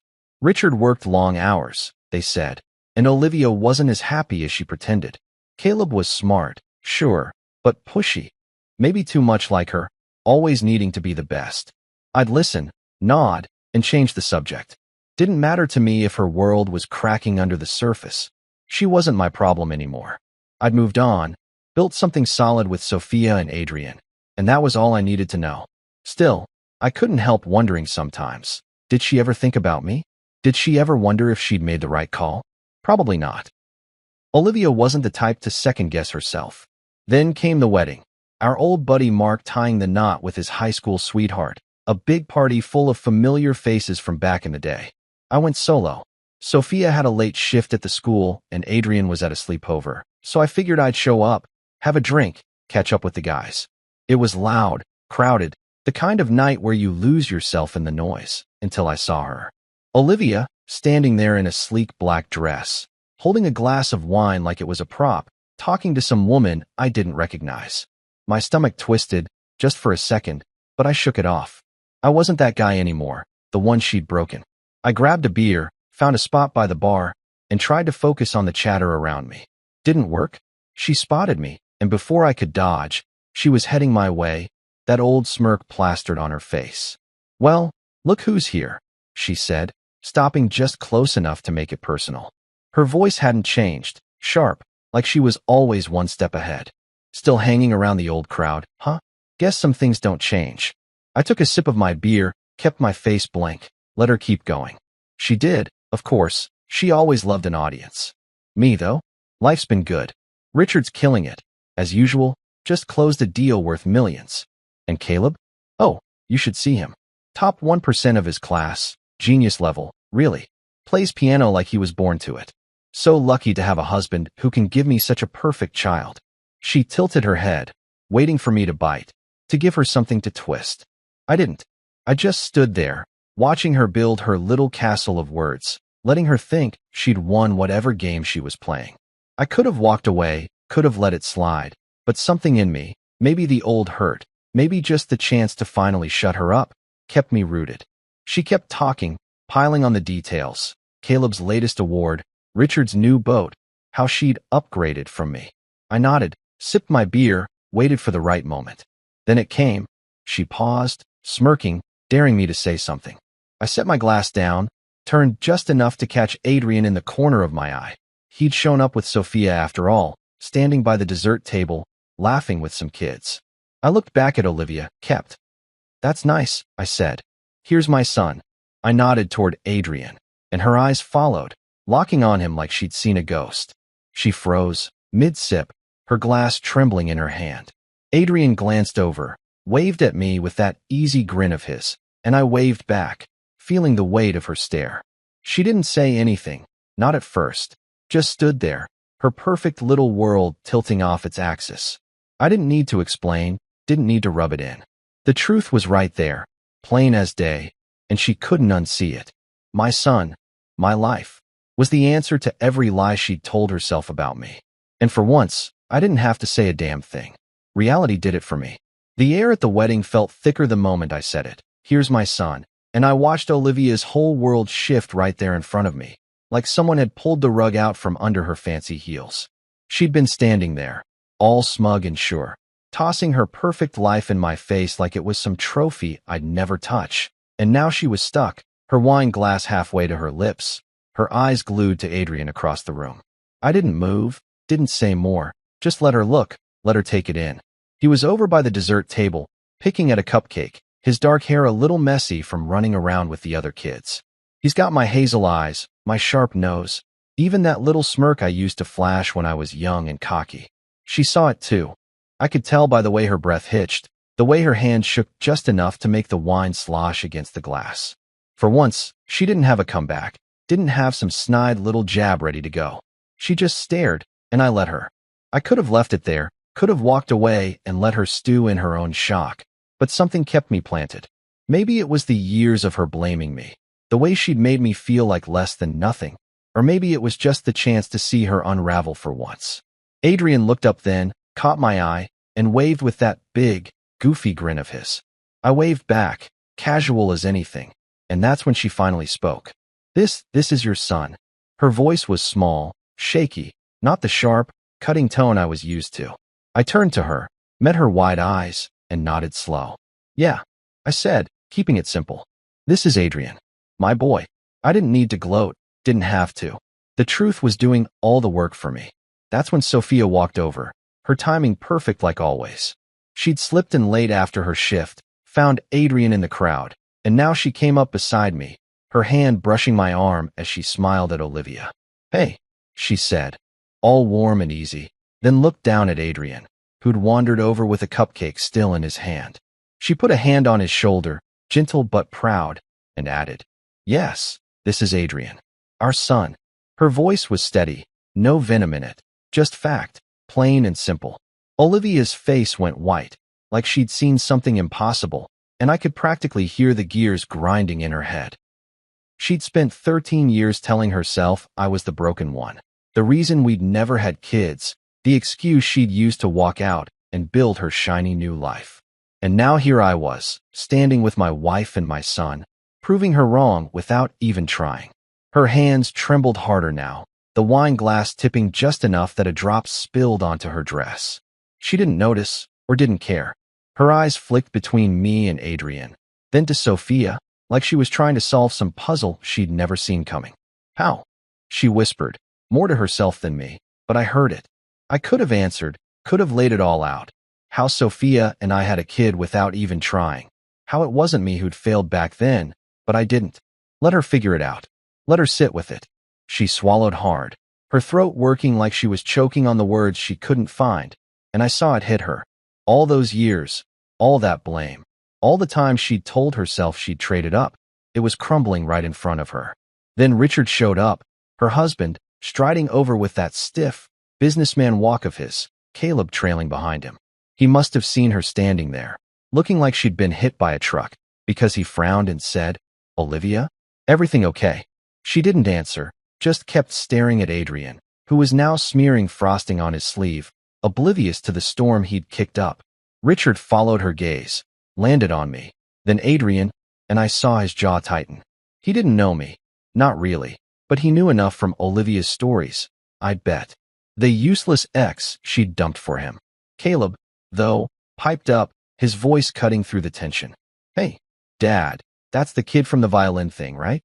He pointed at Adrian, all eager and clueless, and I almost laughed. Richard's frown deepened, but Olivia flinched like she'd been slapped. I couldn't help it. I chuckled, low and quiet, and Olivia's head snapped back to me. What? She said, sharper now, trying to claw back some control. I shrugged, still grinning. Nothing. Just funny is all. Adrian had won some big violin contest last month, got his name in the paper and everything, and I guess Caleb had been there too, watching my boy take the prize. Olivia didn't know. She couldn't have, not with how her mouth tightened like she'd bitten something sour. Richard put a hand on Caleb's shoulder, protective, and said, Come on, let's go. His voice clipped. But Olivia didn't move. She just stood there, staring at me, at Adrian, at Sophia, like she was seeing ghosts. Caleb, though, he looked at Adrian again, his eyes narrowing a little, and I caught it. Admiration, sure, but jealousy too. My boy had something his didn't, and it showed. Olivia's perfect little genius wasn't the only star in the room anymore. She turned to Richard, then back to me, her voice barely above a whisper. You have a son. It wasn't a question this time, just a fact she couldn't dodge. I nodded again, slow and deliberate. Yeah, Olivia, I do. And that was it. The moment everything she'd built her life on shattered, right there in the middle of that noisy wedding, with my family standing strong beside me and hers cracking at the seams. The wedding buzzed around us.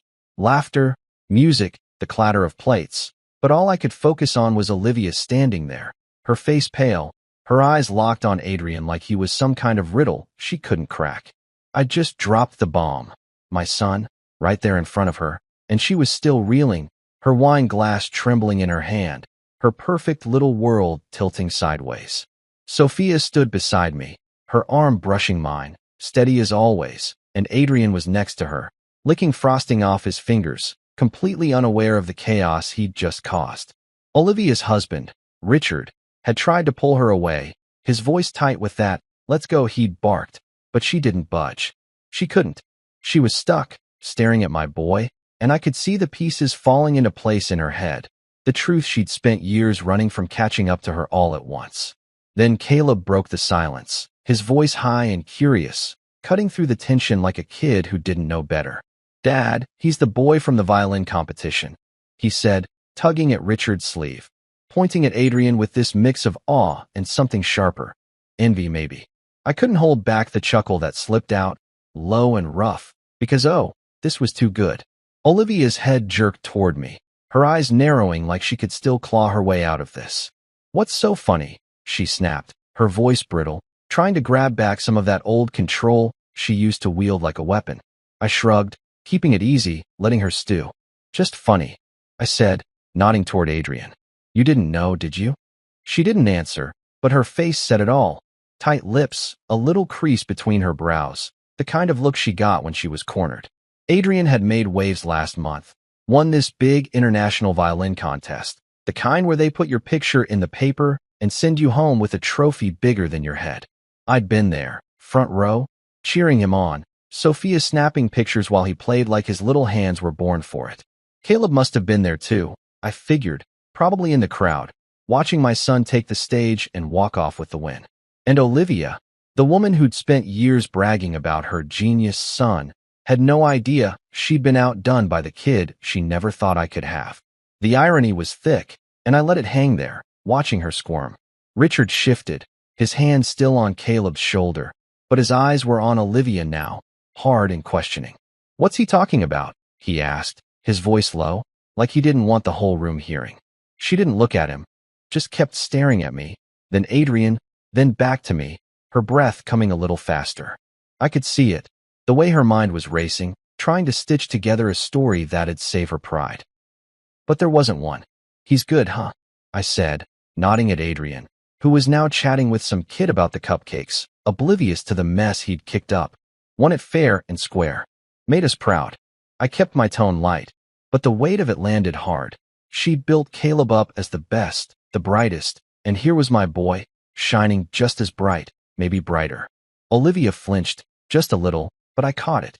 Her fingers tightened around her glass, knuckles white, and she finally turned to Richard, her voice strained. "It's nothing," she said, but it sounded like a lie even to me. He didn't buy it. His jaw clenched, and he looked at me again, sizing me up like I was some threat he hadn't seen coming. Caleb piped up again, all eager. "He played better than me, Dad. I told you about him." Richard shushed him, sharp and quick, but the damage was done. Olivia's perfect son, the one she paraded around like proof of her perfect life, was standing there admitting my kid had beat him at something she'd staked her whole identity on. I almost felt bad, almost. But then I remembered all those years she'd blamed me, all those nights I'd sat alone wondering if she was right, and the pity dried up fast. She turned back to me, her voice low, barely steady. "So you weren't infertile?" The question hung there, raw and desperate, like she needed me to say it out loud. I met her eyes, held them for a beat, and then shook my head slow. "No, Olivia," I said, keeping it simple, letting it sink in. "I wasn't." The words hit her like a slap. She blinked, hard, and took a step back, her heel catching just enough to make her stumble. Richard grabbed her arm, steadying her, but his face was dark now, suspicion creeping in. I didn't need to say more. She'd figure out the rest on her own. All those years she'd spent pointing the finger at me, telling herself I was the problem, and now the proof was standing right here, eating a damn cupcake. Silence stretched out, heavy and thick, and I could feel the weight of her mistake pressing down on her. She'd left me, built this whole life on the idea that I couldn't give her what she wanted, and now it was clear, crystal clear, that I could. That I had. Sophia squeezed my hand, a quiet little reminder she was there, and I glanced at her, grateful for the anchor. Adrian wandered back over, holding out a half-eaten cupcake. "Want some, Dad?" he asked, all innocent, and I grinned, ruffling his hair. "Sure, bud," I said, taking a bite, acting like this was just another moment, not the end of Olivia's world. She didn't move, didn't speak, just stood there, her perfect mask cracking, and I knew she'd never forget this. Neither would I, but for different reasons. For her, it was the moment she lost everything she'd clung to. For me, it was the moment I realized I'd already won. The wedding lights flickered overhead, casting shadows across Olivia's face as she stood there, still reeling from the truth I'd just laid bare. Adrian was my son, and I wasn't the broken piece she'd made me out to be all those years ago. Her eyes were wide, her breath shallow, and I could see the storm brewing inside her, the kind that comes when everything you've built your life on starts to crumble. I didn't say anything more, didn't need to. She'd asked if I was infertile. I'd said no, and now she was stuck with the fallout, her perfect little narrative unraveling right in front of me. Sophia, and half the damn wedding party. Richard was still holding her arm, his grip tight like he was trying to keep her from falling apart. But his face was a mess of confusion and something darker. Doubt, maybe. Caleb stood beside him, shifting on his feet, looking between Adrian and his mom like he didn't know what to make of it all. And me? I just stood there, Sophia's hand warm in mine, Adrian munching on that cupcake, feeling the weight of 13 years lift off my shoulders. Olivia's hands curled into fists, her nails digging into her palms, and she opened her mouth like she was going to argue, fight back, anything to claw her way out of this hole. "But if you weren't infertile, then," she stopped mid-sentence, her voice cutting off sharp, and I saw it hit her. The realization wasn't slow. It crashed into her like a wave, hard and fast, and her eyes darted away from me, staring at nothing, like she was seeing every moment of our past replay in a new light. If I wasn't the problem, then who was? She'd spent over a decade blaming me, telling herself I'd failed her, using that to justify walking out, finding Richard, building this shiny new life. But now, with Adrian standing here, living proof I could have kids, the math didn't add up anymore. It wasn't me. It was her. I could have rubbed it in, could have twisted the knife and made her feel every ounce of the hurt she'd dumped on me back then. Part of me wanted to. God knows I'd earned it after all those nights I'd sat alone, wondering if she was right, if I really was less than a man. But I didn't. I just watched her, let her sit with it, let the silence do the talking. Her face twisted, just for a second, before she pulled it back, trying to shove that old mask of control back on. Too late, though. The cracks were showing, and everyone could see them.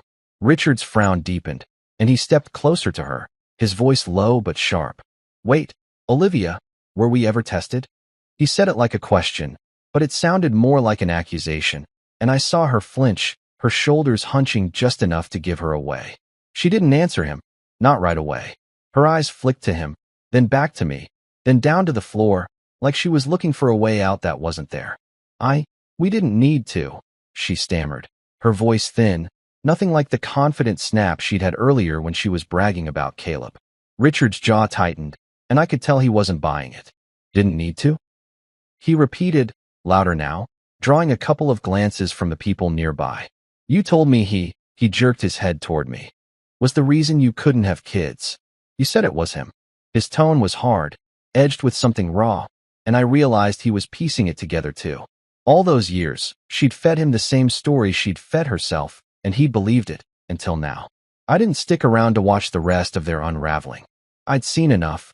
Olivia's pale face, Richard's growing anger, Caleb's confused little frown as he tugged at his dad's sleeve. It wasn't my mess to clean up. "Come on," I said to Sophia, squeezing her hand, and she nodded, her eyes soft but steady, like she knew exactly what this moment meant to me. Adrian looked up, crumbs on his shirt, and grinned. "Can I get another cupcake?" he asked, and I laughed, the sound cutting through the tension like a knife. "Sure, bud," I said, ruffling his hair. "Let's go."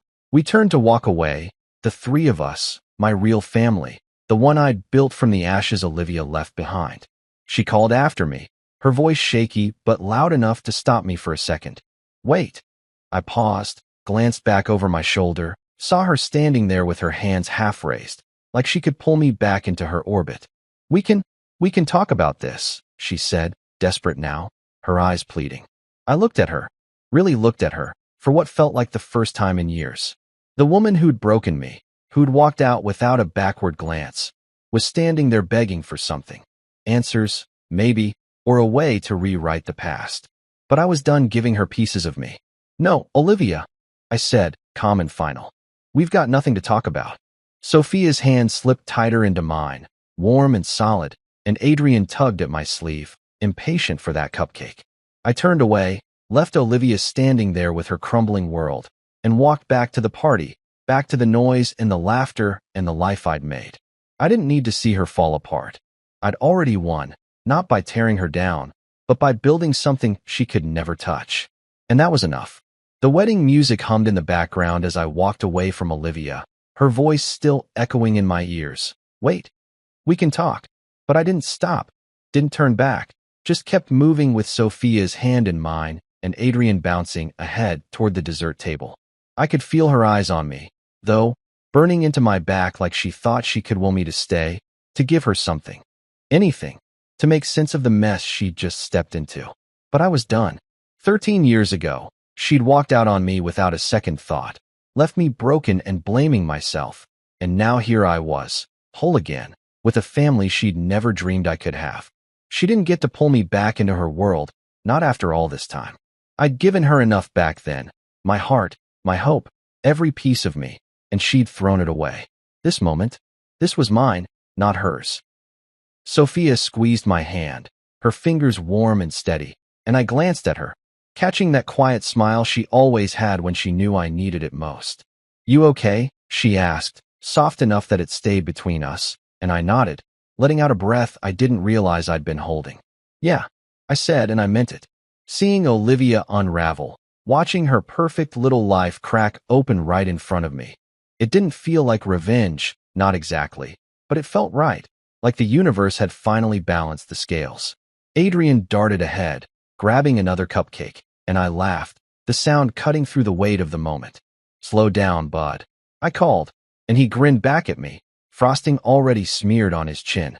That was my life now, messy, loud, real, and I wouldn't trade it for anything. I could still hear Olivia behind me, her voice rising just enough to carry over the chatter. "Richard, it's not what you think," she was saying, sharp and flustered, trying to patch up the hole I'd just blown through her story. I didn't look back, didn't need to. Richard's low, clipped response told me enough. "Then what is it, Olivia?" Explain it. He wasn't yelling. Not yet. But there was an edge there, the kind that comes when trust starts to slip. I kept walking, letting their voices fade into the noise of the party, but I couldn't help picturing her face. Pale, pinched, scrambling for words. She'd grabbed my arm as I turned to leave, her fingers digging in like she could hold me there, force me to fix this for her. Wait, she'd said, her eyes wide, desperate. I'd looked at her then, really looked, and saw the woman who'd once torn me apart, now begging for a lifeline. No, I told her, pulling my arm free. We have nothing to talk about. And that was it, the last word I'd give her. Sophia nudged me, pulling me out of my head. You sure you don't want to stay and watch the fireworks? She teased, her eyes glinting with that playful spark I loved. I chuckled, shaking my head. Nah, I've seen enough. She knew what I meant. Olivia's world catching fire was a show I didn't need front row seats for. Adrian ran back over, holding out a cupcake he'd snagged for me, and I took it, ruffling his hair. Thanks, kid, I said, taking a bite, the sweetness hitting me just right. He grinned, proud of himself, and I caught his eye, those hazel eyes, same as mine, full of life and mischief. We'd won, me and him and Sophia, long before this night even started. This moment was just the proof. I could feel the crowd shifting around us, the whispers starting to spread, people who'd caught bits of the drama, piecing it together over their drinks. Olivia had always cared too much about what people thought, always needed to be the one everyone envied. Now they were talking about her for all the wrong reasons, and I knew that it hit her harder than anything I could have said. I didn't care, though, not my problem. I'd spent years carrying her judgment, her blame, letting it weigh me down, but I'd shed that a long time ago. Standing here with my family, I was free of it, free of her, and it felt damn good. We moved toward a quieter corner of the room, away from the dance floor and the growing hum of gossip. Adrian plopped down on a chair, kicking his legs, already eyeing the next dessert, and Sophia leaned into me, her head resting on my shoulder. She didn't see that coming, she murmured, and I snorted, wrapping an arm around her. Nope. Guess she thought I'd just fade away after she left. Sophia tilted her head up, her eyes warm.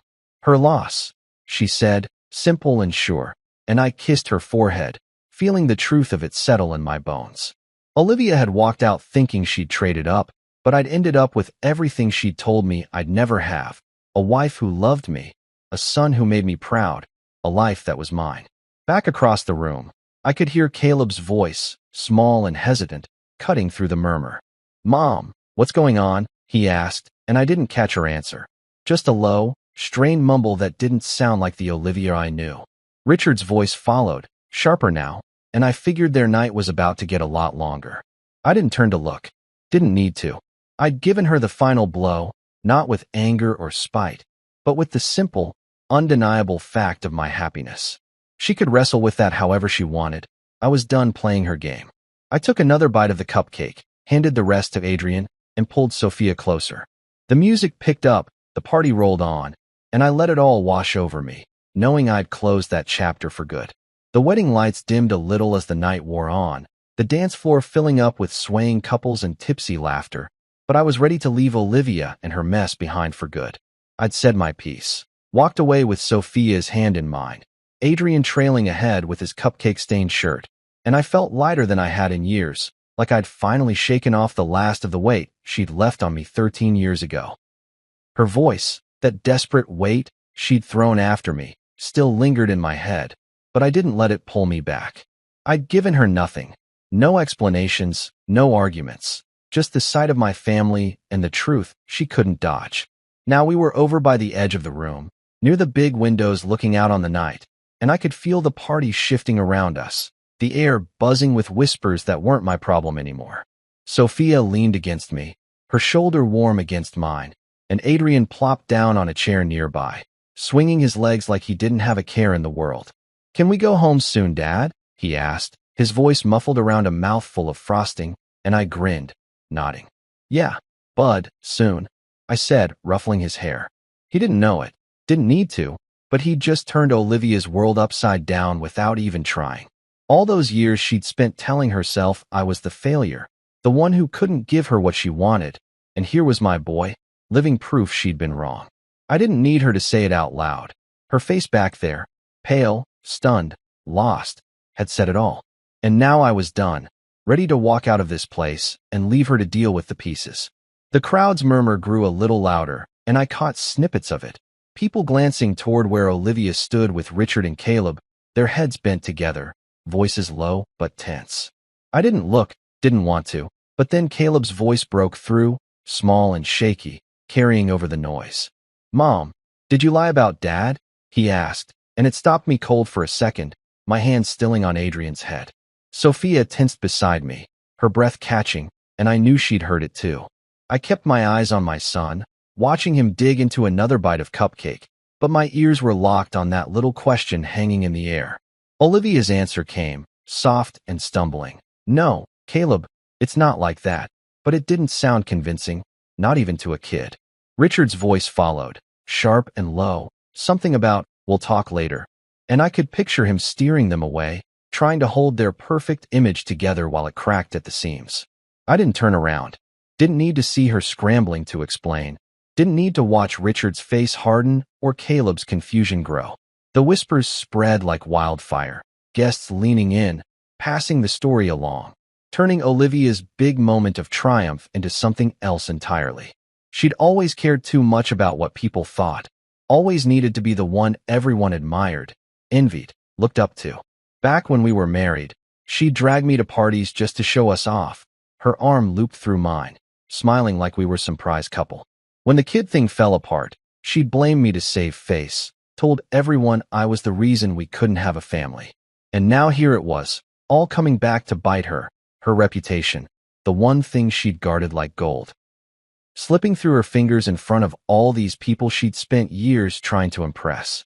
I felt Sophia shift beside me, her hand sliding up my arm. "She's not going to let this go easy," she murmured, her voice low, and I nodded, knowing she was right. Olivia didn't lose gracefully, she never had. She'd fight to twist this somehow, to make it my fault or spin some story that'd save her pride. But it didn't matter. She could talk all she wanted. The truth was out there now, plain as day, and no amount of words could undo what everyone had seen. Adrian, my son, standing tall and real, was more than she could argue with. "Let her try," I said, keeping my tone steady. "I'm done with her games." Sophia smiled, that quiet, knowing smile, and leaned her head on my shoulder. "Good," she said, and that was enough. Adrian finished his cupcake, wiping his hands on his pants. Sophia groaned, but I just laughed and stood up, stretching. "Home now?" he asked, and I nodded, pulling him into a quick hug. "Yeah, let's get out of here." We started toward the door, weaving through the crowd, and I could feel the eyes on us. Not hostile, just curious, maybe a little awed. People who'd known me back then, who'd heard Olivia's version of our story, were seeing me now, seeing my family, and I knew they were rewriting it in their heads. I didn't stop to chat, didn't need their nods or their good to see you lines. I closed the door on that part of my life the second I walked away from her, and I wasn't about to prop it back open. The cool night air hit us as we stepped outside, Adrian running ahead to the car, Sophia's hand still in mine. I took a deep breath, let it out slow, feeling the last of Olivia's shadow slip away.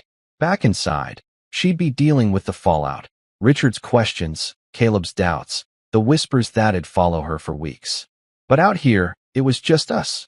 Me, my wife, my son, and the home waiting for us, full of love and laughter and everything she'd said I'd never have. I'd shut that door for good, and I wasn't looking back.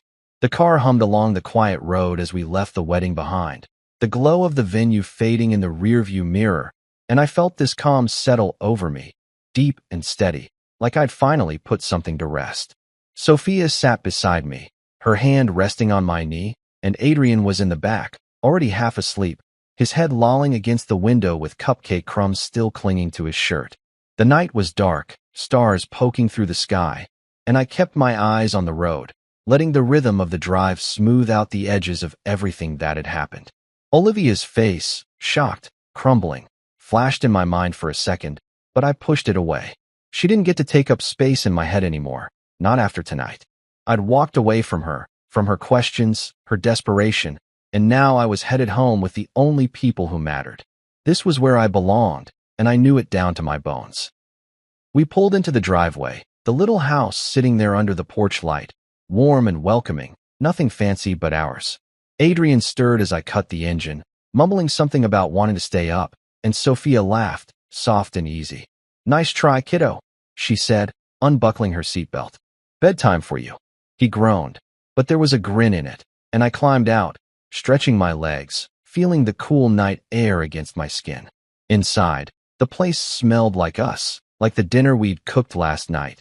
The faint hint of Sophia's lavender soap, the clutter of Adrian's toys scattered across the living room. I flicked on the lights, kicked off my shoes, and watched as Adrian shuffled toward the kitchen, still chasing one last snack. "No way," I called after him, chuckling. "You've had enough sugar to last a week." Sophia tossed her purse on the counter and started filling a glass with water, her movements smooth and familiar. "He's going to crash hard," she said, glancing at me with that teasing smile I loved. "You might have to carry him up." I nodded, leaning against the doorway, watching her move around the kitchen like it was the most natural thing in the world. This was our life, simple, messy, full, and it hit me how far I'd come from those dark days after Olivia left. Back then, I'd thought I'd never have this, never have a family, a home that felt alive. She'd convinced me I couldn't, walked out with her head high, leaving me to pick up the pieces. But here I was, surrounded by everything she'd said I'd never deserve, and it felt better than any revenge I could have dreamed up.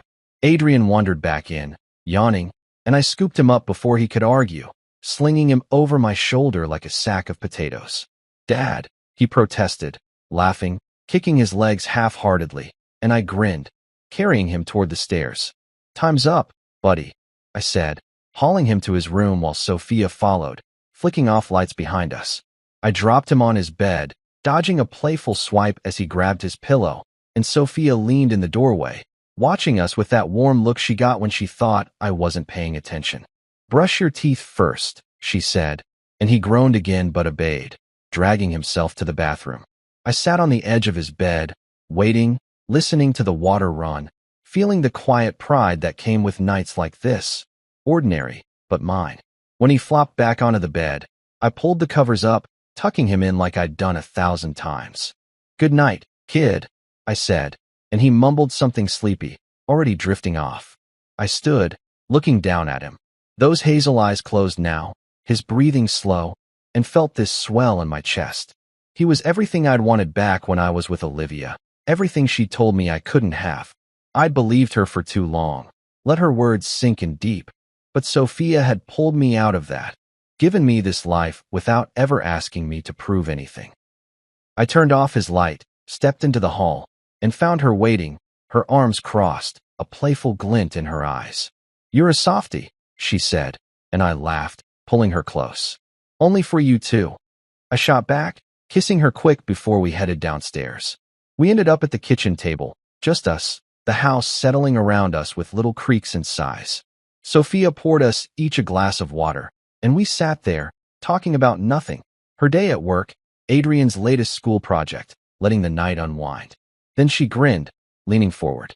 "So, how'd it feel, seeing her like that?" I took a sip, thinking it over, the memory of Olivia's stunned face flickering back. "Good," I said finally, honest.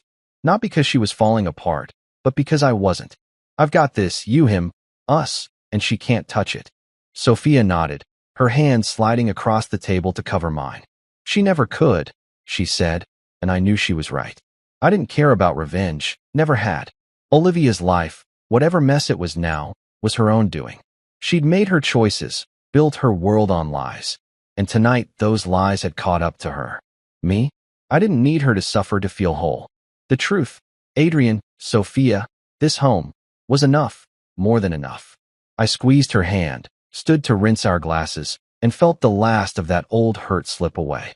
We climbed the stairs together, checked on Adrian one more time, then fell into bed, her head on my chest, my arm around her.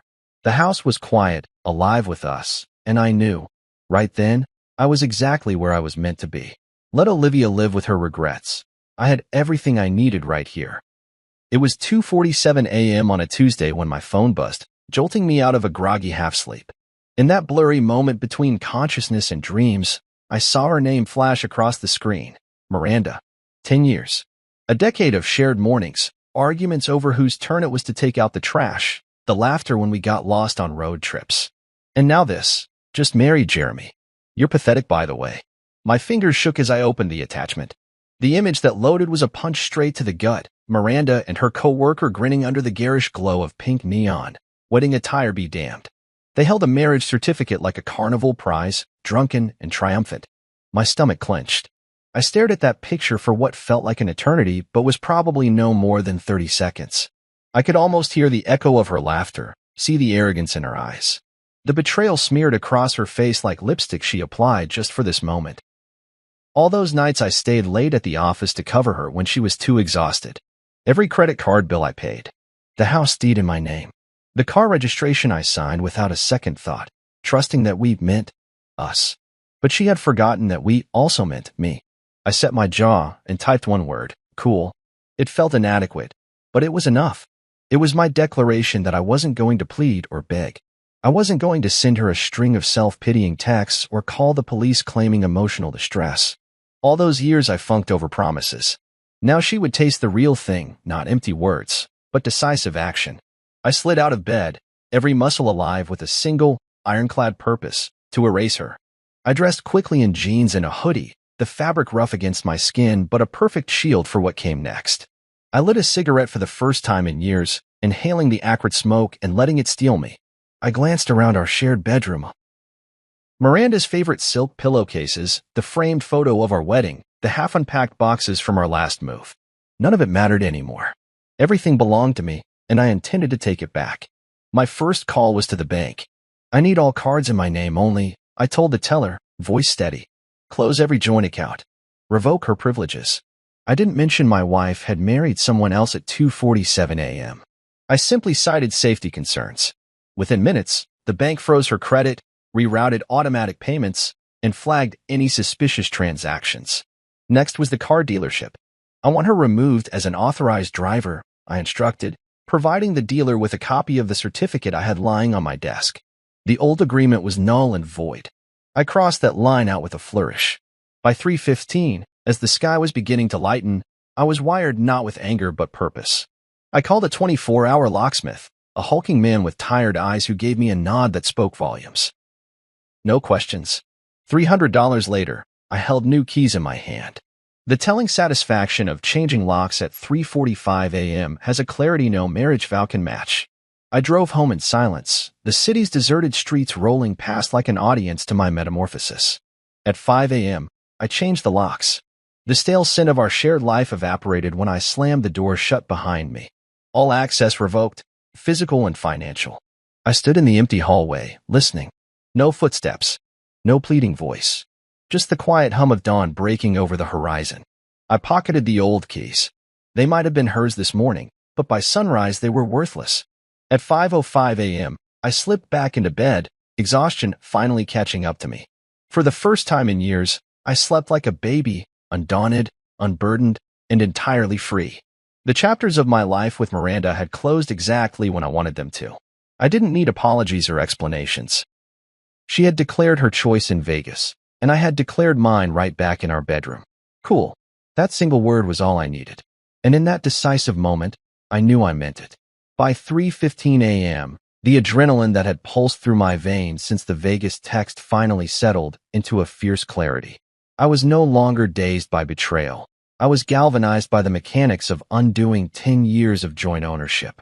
Miranda had never understood logistics, how bank authorizations worked, whose name the mortgage sat under, or how auto titles remained ironclad in the original registrant's name. I did.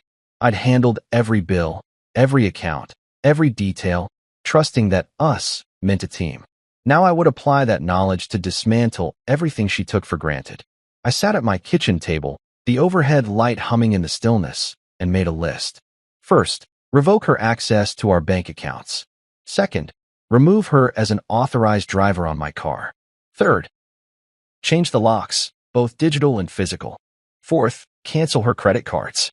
Fifth, reroute any mail or packages addressed to both of us. Sixth, block her email and phone as official account notifications would come to me only. I read each item aloud, savoring how the words revoke and cancel tasted in the silence. The bank came first. I dialed the customer service number, calm and collected.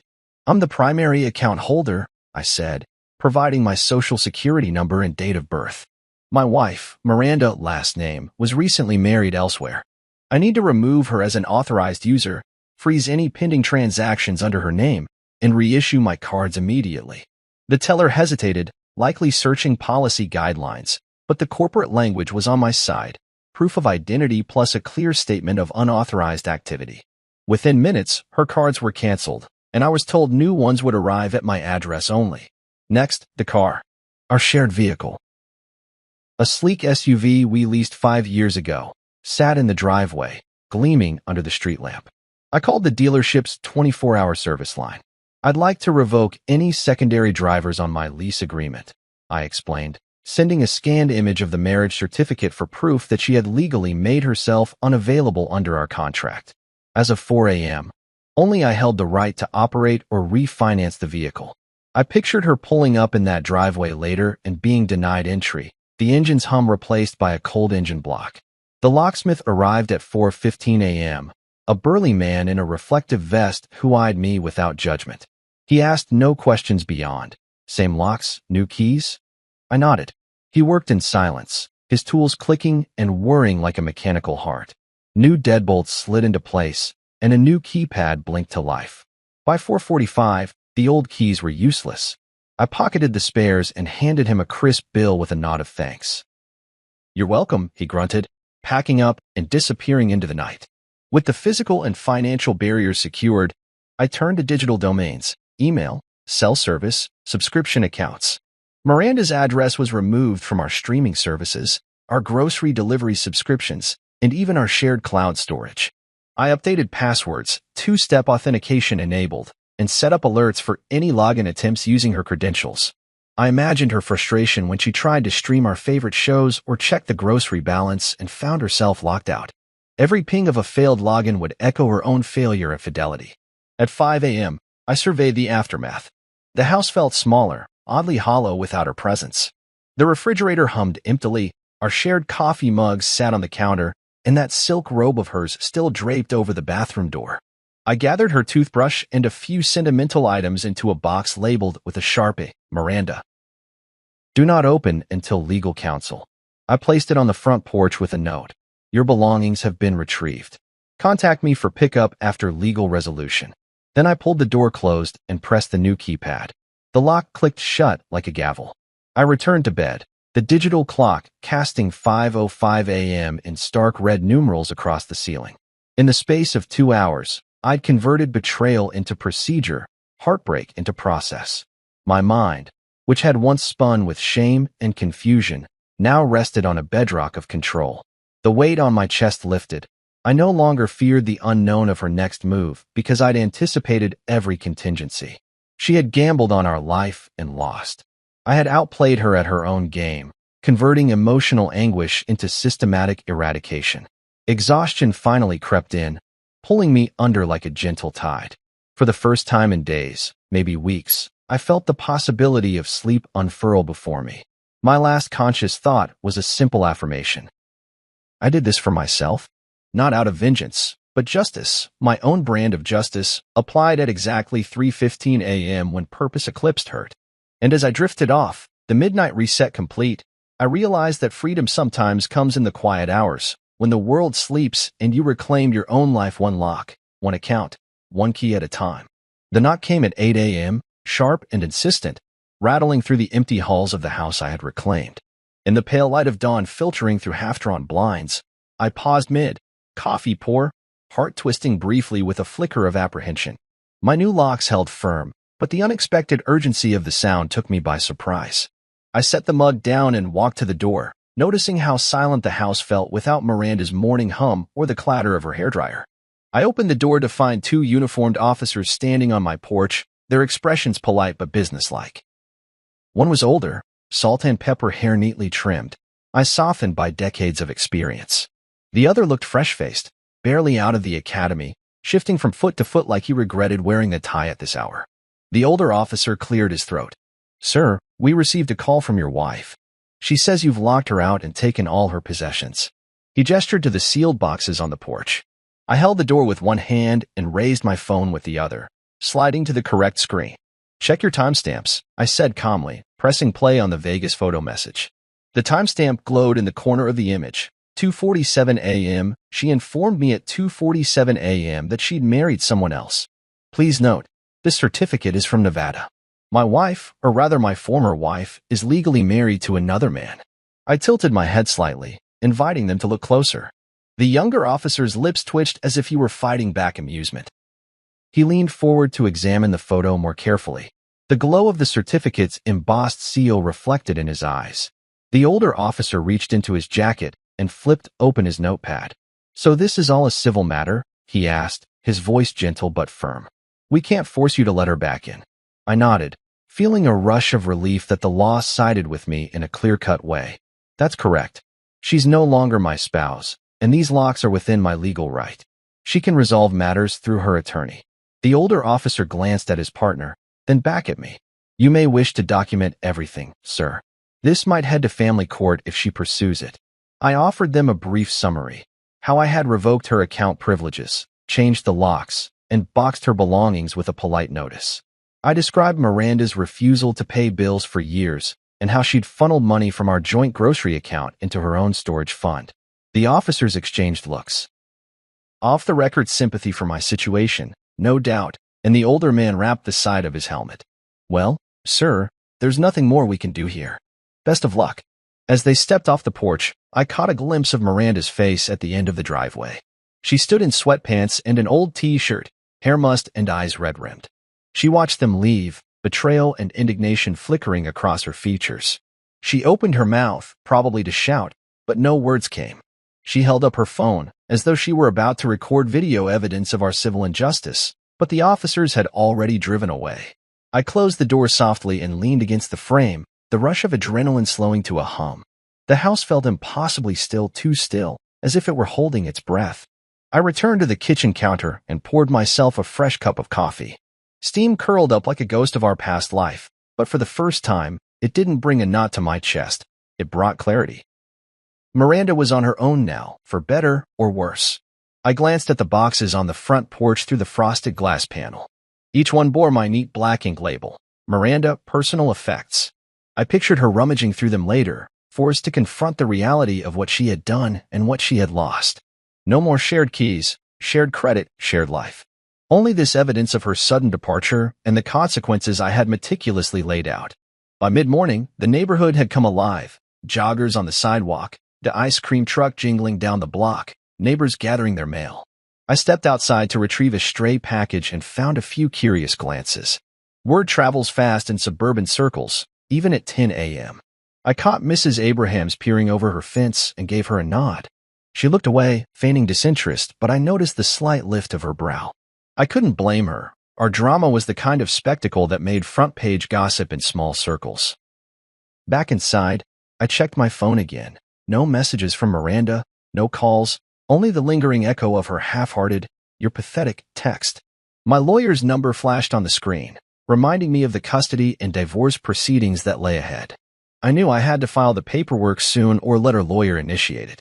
But in that moment, I savored the advantage of precision, the law sliding through my fingers like a knight's lance in a joust. I had positioned myself perfectly, morally justified, legally protected, emotionally detached. I stepped into my home office, the computer's glow welcoming me like an ally. Documents awaited, from sales agreements to revised lease terms, but I felt no rush. Miranda had disrupted my sleep schedule, my assumptions, and my trust, but she hadn't disrupted my resolve. I opened a fresh document and typed the heading, Divorce Petition. The words were clinical, lacking drama, but they cut deeper than any angry phone call. They were the final seal on a contract broken across the Nevada desert. As I formatted the pages, my phone buzzed once. I glanced down to see a text from Marlon, my best friend, sending new evidence he'd uncovered about Miranda's grocery fraud. He called it the final nail. I allowed myself a small, satisfied smile. I copied the attachments into my divorce folder and replied, "Perfect timing." By noon, the police visit chapter of my life was closed. The officers had validated my claim, and Miranda was left standing where legal and emotional realities collided. I poured a second cup of coffee and toasted my empty kitchen, the steam rising between us like a benediction. The house was mine again, not in the romantic sense of ownership, but in the hard-earned assurance that every lock, every account, every document bore my signature and my intent. In that moment, I realized that sometimes freedom doesn't roar. It knocks politely, in pairs of uniformed officers, and hands you back the keys. By mid-afternoon, the chaos I had engineered earlier that morning coalesced into a new kind of storm when Miranda reappeared at my doorstep alongside her freshly minted spouse and the supporting cast of her family drama. I opened the door to find her standing there in a curled-up euphoric pose, despite the humiliation painted across her flushed features, while Jeremy lingered behind her like an awkward guest at his own party who wasn't quite sure if he belonged. His posture was tense, shoulders hunched as though he expected the entire wall to collapse on him at any moment, and the flicker in his eyes betrayed a dawning realization that perhaps he had married more than a person. He'd married an entire life that wasn't his own. Flanking them were Charlene, Miranda's mother, arms crossed in a defiant stance, and Monica, her sister, spitting righteous indignation with every word she mouthed but didn't yet speak. Their collective fury hummed in the humid afternoon air, rattling the screens on my porch like a swarm of angry cicadas. "Open up," Miranda began, her voice pitched higher than reality allowed. "You can't do this. This is my home, our home." She threw the word "our" at me as though it were a shield she could wield. I leaned casually against the doorframe, coffee in hand, studying their ragtag assembly. Jeremy shuffled one foot forward, then back, as if stepping into my property line required a special permit. Charlene's eyes bored into mine, and Monica tapped her foot impatiently. I took a slow sip of coffee, black, of course, and let the silence stretch until even the air seemed nervous. Finally, I set the mug on a side table by the door and tilted my head. "You're home? You married someone else in Vegas. This house, the mortgage, the utilities, they're all under my name. You don't get to decide these things unilaterally." My tone was the calm before a storm, measured, unwavering. Miranda's lip trembled, but she squared her shoulders and tried again. "This is emotional abuse. You can't just lock me out." Beneath her anger, I detected something else, desperation. She was realizing that in her bid to claim freedom, she had inadvertently handed me full control. Charlene stepped forward, thin lips pursed. "We're demanding access. Right now. You will open that door and let her in." She nodded subtly at Monica, who reached into a purse the size of a small suitcase. Miranda's sister produced a U-Haul contract and waved it under my nose. "I'll just load her things back in," Monica declared, swiping her credit card at my expense. I watched the card decline 3 times before Jeremy, sweating, pulled out his own card and paid the fee. The transaction message blinked up on the device screen. "Payment accepted." I allowed a small smile to flick across my face as Monica scooped up the contract and strode toward the garage. I stepped aside, opening the door wide enough for them to see the rows of sealed boxes lining the garage edge. Each box bore a single word in bold: Miranda. There were clothes, shoes, personal effects, enough memorabilia to evoke years of shared memories. The duct tape sealing each lid was freshly applied, the edges neat and unforgiving. As they filed past, Miranda hesitated at the first box, fingertips brushing the tape, and I could almost hear her yearning to rip it open, to retrieve a fragment of her past. But she did not. She simply watched as Monica yanked a box toward the moving truck, the tape tearing with a hollow shudder. Jeremy lingered by the garage door, rubbing his neck. He looked as though he regretted the wedding photo he'd smiled for only hours before. When he caught my gaze, I offered him a nod of acknowledgement. "You knew what you were getting into." He looked away.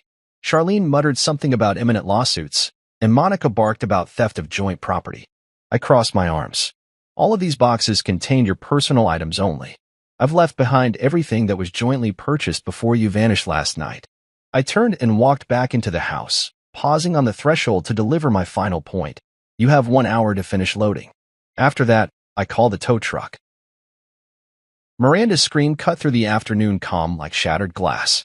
"You can't do this," she wailed. But her defiance sounded thin, like a song sung off key. I shrugged and headed to my home office, leaving the door swinging open behind me. I paused as I stepped inside and asked without looking back, "Need anything else?" Her voice faltered. Jeremy inhaled sharply. The driveway brimmed with boxes and the purring engine of the U-Haul, and the clock on my phone chimed in with precise indifference, 2:03 p.m. I settled into my chair and watched their silhouettes through the window. Inside, the house felt vast again, the emptiness echoing off the walls like applause. The living room sofa looked pristine without any stray pillows spilled across it. On the coffee table sat the fresh, unopened mail addressed solely to me. Account statements verifying the closure of her financial accounts, a new vehicle registration sticker in my name, and a final divorce summons delivered early by my lawyer's assistant. I leaned forward to read the summons, petition for dissolution of marriage printed in bold, civilized letters. It read like a victory proclamation. From the window, I heard the lock of the garage click shut. Miranda stepped back into view, arms wrapped around herself, blood leaking from her humiliation in tight lines. Jeremy stood beside her, looking smaller than before. Charlene and Monica slid into the cab of the U-Haul, fueled by righteous indignation and familial loyalty. The truck's engine roared to life, and they backed down the driveway. Miranda dropped her head against the steering wheel for one last instant before they pulled away, leaving dust swirling in the sunlight. The taillights blinked once, twice, and then the truck disappeared around the corner. I exhaled and closed the window. The welcome party was over. In the space of an hour, I had orchestrated a flawless eviction, dismantling the facade of our shared life with nothing more than decisive action and an understanding of contractual obligations. The neighborhood returned to its hum of lawnmowers and barking dogs, as though nothing out of the ordinary had happened. I removed my suit jacket, folded it neatly on the sofa, and poured myself a drink. I raised the glass to the empty room and toasted, to moving forward, to regained autonomy, to the welcome party no one asked me to attend but that I chaired perfectly. Then I sank into the cushions and let the quiet wrap around me, knowing that I had rewritten the script of our lives with every lock replaced and every box sealed. When Jeremy showed up at Miranda's office the next morning, I knew the consequences would be explosive. Their firm had a zero-tolerance policy for colleagues crossing lines, and I held the perfect weapon in my back pocket. That blurry pink glow Vegas wedding photo. I imagined the look on the HR director's face when I forwarded the image, the timestamp glaring like evidence against two professionals who thought they could flout company rules under neon lights. I drafted the email carefully, subject line, potential HR violation, last night's marriage certificate attached. My fingers hesitated for a moment over the send button.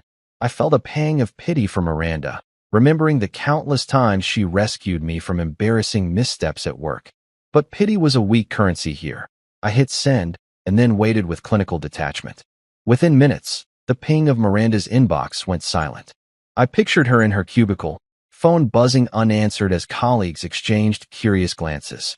I could almost hear the hushed whispers, the click of office gossip spreading faster than any social media post. Jeremy, whose face had carried the honeymoon glow only hours before, was now a pariah in an open-plan office where confidentiality mattered above all. HR summoned them both to a closed-door meeting. I expected stern lectures, perhaps warnings, but my sources told me the policy mandated termination of one or both violators. Sweet justice, I thought, watching the dominoes tumble. Miranda, in her usual flair for drama, didn't stay silent for long. She accused me of manufacturing a scandal and public shaming her for profit, as if she had any claim to profit left in our marriage. She cited emotional abuse, financial controlling behavior, and threatened to file a complaint against me for harassment. Her words were theatrical, designed to elicit sympathy, but they rang hollow when measured against the cold truth of her bank statements. I had them all printed and bound, ledgers showing every bill I paid, every automatic withdrawal she never contested. One could trace her financial disengagement like a breadcrumb trail leading straight to betrayal. Her lawyers jumped on the grocery account issue as the next battleground. Joint grocery account, she argued, was created for both our benefit. She painted it as a loving gesture, a shared fund for meals and household staples. But in reality, that debit card was tied solely to my checking account, a generous convenience I never questioned. I discovered her subterfuge when I reconciled our spending for tax purposes. Every month, half the grocery budget went unaccounted for, siphoned off into purchases she logged as miscellaneous. Cosmetics, dresses, personal development books, all labeled innocuously to avoid detection. I confronted her once, thinking it was a misunderstanding, but she laughed it off as though my arithmetic was flawed. I compiled the evidence with meticulous care. Spreadsheets with color-coded categories, bank alerts of ATM withdrawals late at night, itemized receipts showing sums that didn't match the grocery totals. My friend Marlon, a tech savant, helped me cross-reference metadata from her smartphone photos to pinpoint dates and locations. We proved she pocketed thousands over months, funding side trips to boutiques and weekend getaways she never disclosed. When I laid it all out for her, printed graphs, timestamps, cell tower pings, her composure cracked. She sputtered denials, but I had already delivered the knockout blow. I sent the file to her attorney with a concise note. Evidence of unauthorized funds diversion, Exhibit A. Watching her scramble to explain herself in the legal arena was unexpectedly gratifying. She who had wielded money as leverage over me for years now found herself outmatched by the very ledgers she thought I never noticed. Every claim of financial abuse she made rang hollow when contrasted with her own misappropriation. As the divorce proceedings advanced, her exoneration narratives and tearful declarations lost credibility. Her office romance imploded, her finances lay bare, and her credibility lay in tatters. And through it all, I sat in my downtown condo, drinking coffee each morning labeled by Janelle as absolutely not Jeremy, feeling the weight of 10 years lift off my shoulders. In the silent victory of meticulous record-keeping and unapologetic action, I found a sense of justice that no Vegas vow could ever match. Miranda's social media blitz began just after sunrise, and by mid-morning my phone buzzed with a flurry of notifications, texts from concerned friends, direct messages from strangers offering support, and a steady stream of angry emojis from distant cousins who assumed the worst. She'd turned her Facebook and Instagram into a battleground, painting me as a heartless tyrant who had coldly stripped her of home and dignity in the dead of night. Each post was more dramatic than the last. Tear-streaked selfies on the front porch, outraged calls for emotional intervention, pleas for anyone to stand up to my abusive behavior. Charlene and Monica amplified every update, sharing them with legal threats attached like battle flags. The corner of my lips twitched in amusement. I knew how these things worked. Perception was everything, and Miranda was banking on the gullibility of an audience hungry for gossip. I leaned back in my office chair, scanning the barrage of public sentiment, and tapped out a private message to my friend Marlon. Deploy Plan B. Within minutes, a folder landed in my inbox, a meticulously organized archive of Miranda's texts to Jeremy, stretching back months, documenting her intentions in stark clarity. There were negotiations about dates and times for secret rendezvous at hotels, screenshots of chats where she bragged about draining him dry and never looking back, and even recorded voice notes where she laughed about the plan to flip the script on me once she had everything sorted. These messages, taken out of any possible context, spoke volumes. I drafted a calm, factual post on my own social feeds, since many have asked for my side. Here are unedited screenshots. I've never hidden anything. You decide. With that, I uploaded the key excerpts, carefully selected passages showing Miranda's calculated collusion with Jeremy to exploit me financially and emotionally. The posts went live, and I watched the internet shift beneath my fingertips. Comments poured in, shock, disbelief, apologies to me for having doubted, and scathing rebukes of Miranda's duplicity. Mutual friends who had taken her side began deleting her statements and tagging her in terse, corrective responses. The momentum swung like a pendulum, and I let it build. By late afternoon, the tide had turned. HR at Miranda's firm was sharing news of the scandal, not out of malice, but in acknowledgement that this was a real breach of professionalism. Friends who had privately expressed concern for her now reached out to me, saying they had no idea she planned such an elaborate betrayal. Even Charlene's social media allies started distancing themselves, muting her posts with little notes like, "Sorry, but I can't promote dishonesty."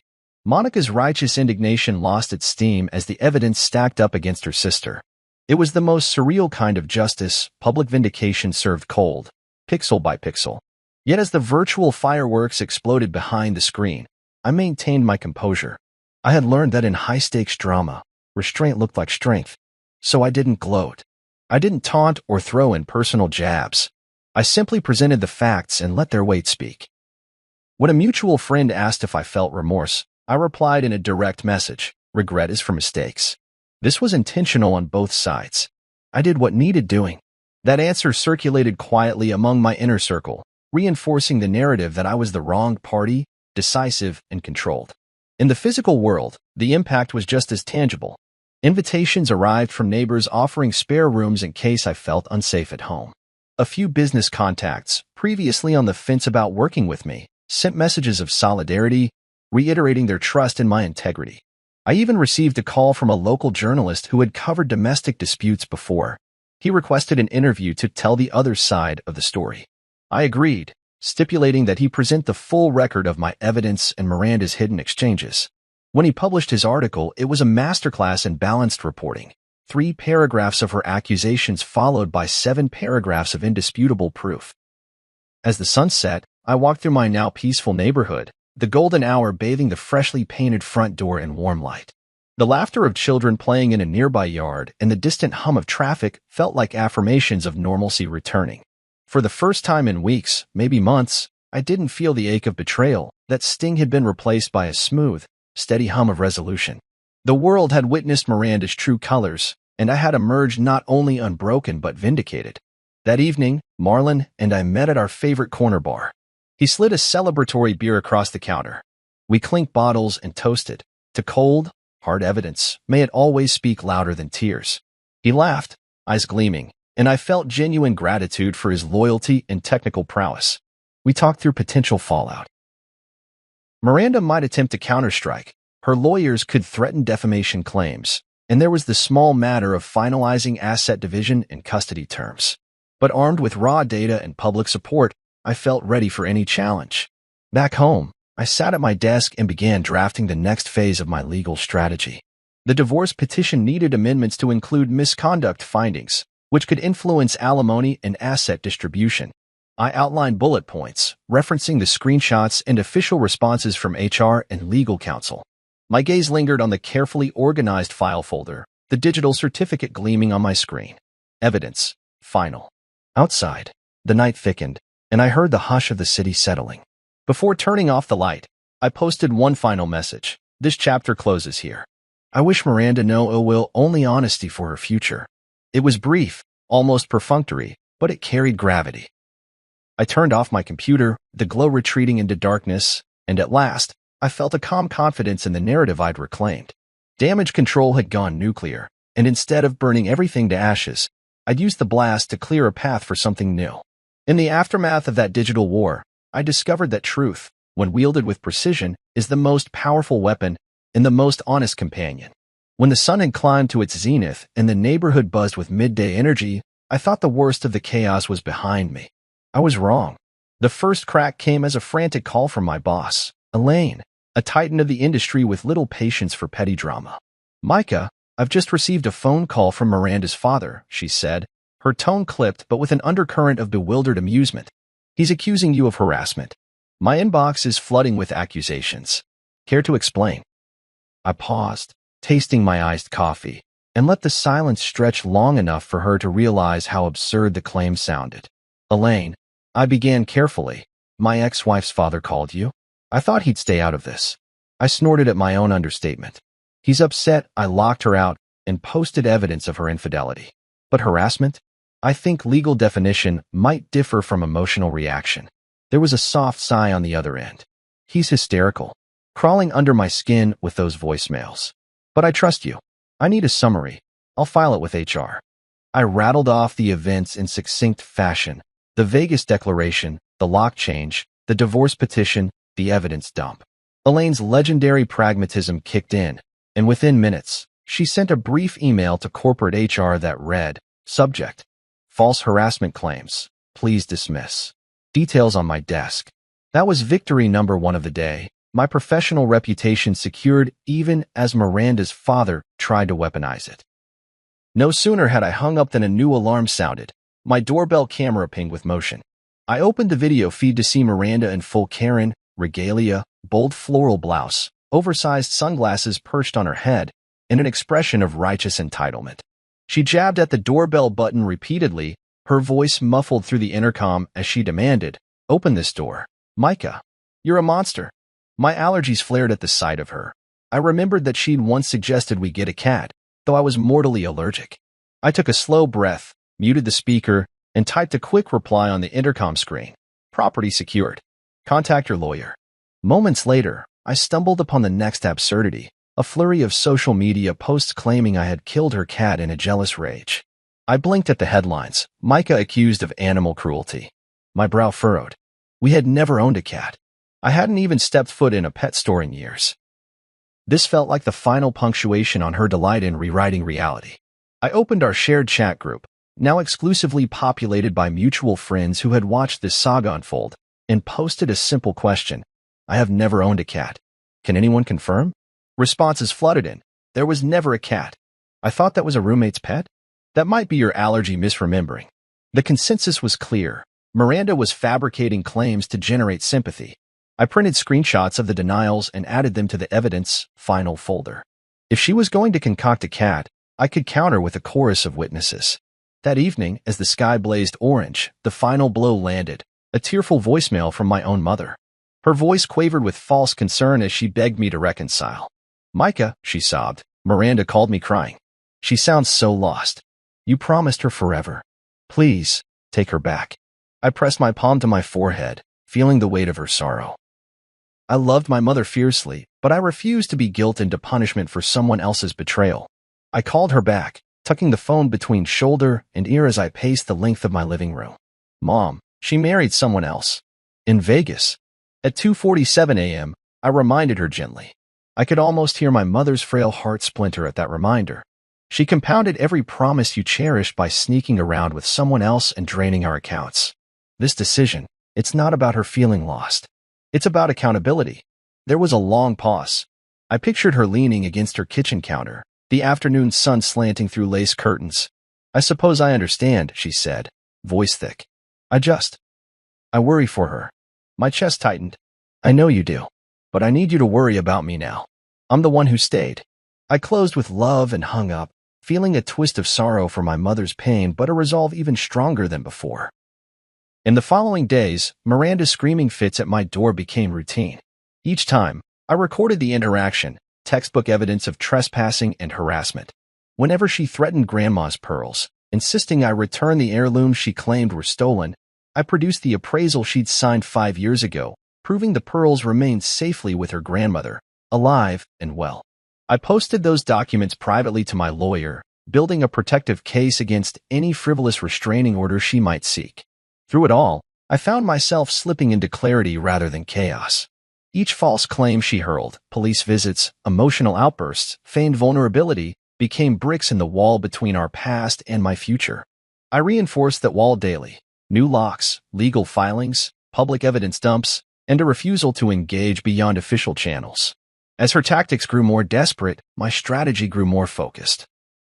On a quiet Sunday morning, I walked past the closed door, drawing her screams into muffled echoes. I sipped my coffee and let the lyrics of a familiar song drift through my headphones.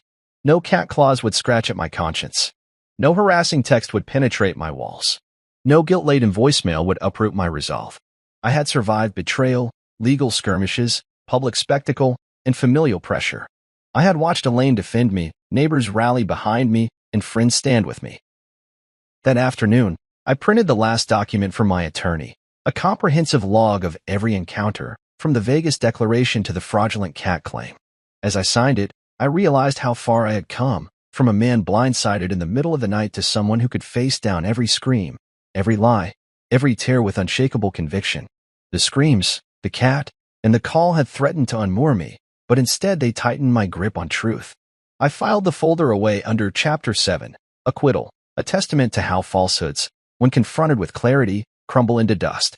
And in that unwavering aftermath, I found the final trace of peace. Late one evening, as the city's pulse slowed to a gentle thrum, my phone buzzed with an unknown caller ID. I nearly ignored it. My past days spent fielding calls from Miranda's allies had taught me to guard my attention. But the number revealed itself not as a private line, but as Sarah, Jeremy's mother. My heart thudded, curious and wary. I answered, bracing myself for another hail of complaints or sobbing pleas. Micah. Sarah's voice was soft, almost tremulous. I recognized the accent, gentle Midwestern lilt with an undertone of refined grace. She spoke with measured caution, like someone wading into cold water. I know you're hurting, but please, I'm begging you, take Miranda back. I paused, caught off guard by her request. Take her back. I echoed, scanning my dimly lit apartment. The walls bore no photographs of him, no shared souvenirs, just the silent triumph of reclaimed possession. Yes, she whispered, as if the word itself pained her. Jeremy, he's overwhelmed. He made a mistake. He thought it was right. But I talked to him, he's scared. He thinks he can't be the man she wants, and he doesn't know how to fix this. I sat down, exhaling slowly. A mother's plea, soft, vulnerable, earnest. Yet it felt like an echo from the opposite bank of my own boundless empathy. 10 years of shared life, 10 weeks of chaos, and now I was supposed to step back into the free fall? My voice remained calm, steady. Sarah, I understand you want to protect your son. I truly do. But this isn't about who made a mistake in the moment. It's about the months of planning, the deceit, the exploitation. Miranda hasn't asked for forgiveness. She orchestrated a perfect betrayal. I heard her swallow on the other end. I know. I see it now. But you're the only one she'll listen to. She respects you, and she loves you. Her voice cracked there, maternal concern bleeding through. I closed my eyes, picturing my own mother's face, her furrowed brow, the glint of tears when she'd realized the truth. Sarah, I said, softer now. I'm not unsympathetic. But I can't be the safety net for their impulsive marriage. I can't bear her pain so that Jeremy can pretend it never happened. That would undo every lesson I've learned this week. My tone was firm but gentle, like guiding a startled animal back to its cage. There was a long silence, punctuated only by the faint hum of traffic outside my window. I imagined her pacing a quiet suburban kitchen, worry the only seasoning on her late-night tea. Finally, she sighed, a sound of defeat and maternal heartbreak. I suppose you're right. I just hoped you'd understand. The hope in her voice was fragile, as though a single breath could shatter it. Sarah, I said, gathering my resolve, I hope Jeremy finds his peace, that he learns from this. But our marriage is over. The locks are changed, the accounts are secured, and I'm moving on. I wish Miranda well, genuinely. But I can't rebuild what she obliterated. I heard a faint sob on the other end. I'll talk to Jeremy, she whispered. Thank you for hearing me. As I hung up, a profound sense of closure settled over me. This intervention, so unexpected, so tender, was the final bridge between my old life and what lay ahead. I realized that compassion, while a precious gift, must be directed wisely. My compassion for Miranda and Jeremy could not overshadow my responsibility to myself. I stood, walked to the window, and looked down on the city lights shimmering like distant promises. The next morning, a message arrived from Sarah, brief and respectful. He understands now. He's reaching out for counseling. Thank you for your patience. I didn't reply. Instead, I deleted the message, archiving the conversation as another chapter closed. My focus turned to my own future, plans for the downtown condo, weekly coffee dates with Janelle, finally scheduling that therapy appointment to unpack the last of the grief.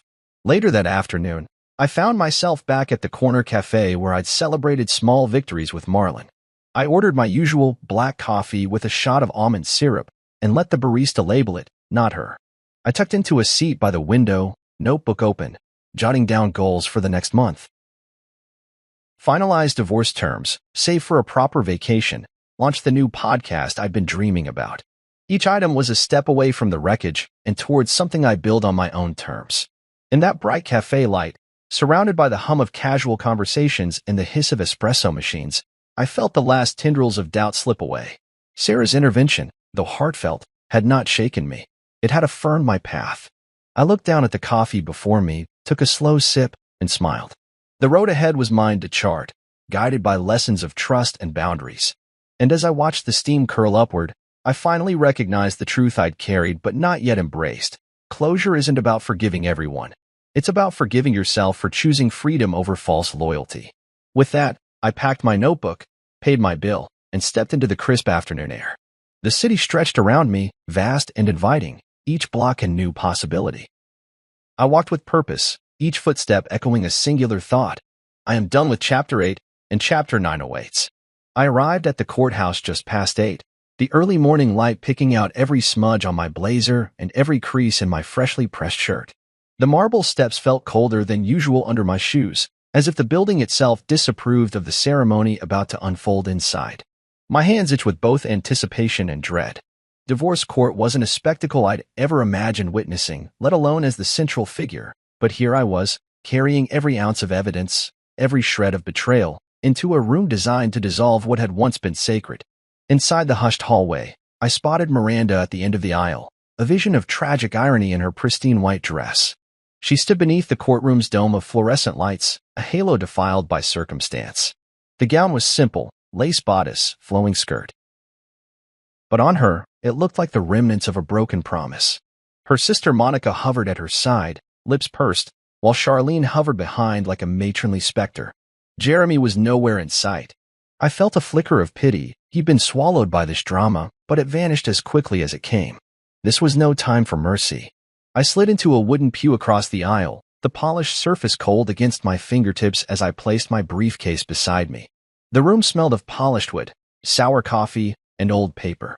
My lawyer sat next to me, clicking through the file on his laptop screen. Marriage certificate, bank statements, text messages, and screenshots of net worth calculations. He gave me a nod of reassurance. I returned it with a tight smile. In that moment, all the emotional wind had been funneled into meticulous preparation. The bailiff called us to order, and before I knew it, it was our turn. I stood, smoothing my jacket, and followed my lawyer to the bench. The judge, a stern woman with silver hair pulled into a tight bun, regarded us over her glasses. I sensed her impatience. She had undoubtedly seen countless divorce petitions, claims of cruelty, spats over property. I wasn't surprised when she clasped her hands and said, "Mr. Last Name, proceed." My lawyer spoke first, outlining the facts succinctly. Miranda's unilateral decision to marry in Nevada, the subsequent financial separation, and the detailed misconduct uncovered in months of messages and ledgers. He referenced the evidence package, bound in a neat folder, slid across the bench. The judge nodded, eyes flicking to each section until they rested on the thumbnail photograph of Miranda and Jeremy outside that neon-lit chapel, grins frozen in triumph. Then it was Miranda's turn. She rose, hands trembling at the waist of her white dress. She opened her mouth to speak, but every word was swallowed by the weight of her attire. Her lawyer, slick and practiced, attempted to argue that the Vegas marriage was a drunken mistake, an impulsive act during a bachelorette weekend gone awry. He cited emotional distress, begged for empathy, invoked the sanctity of marriage vows.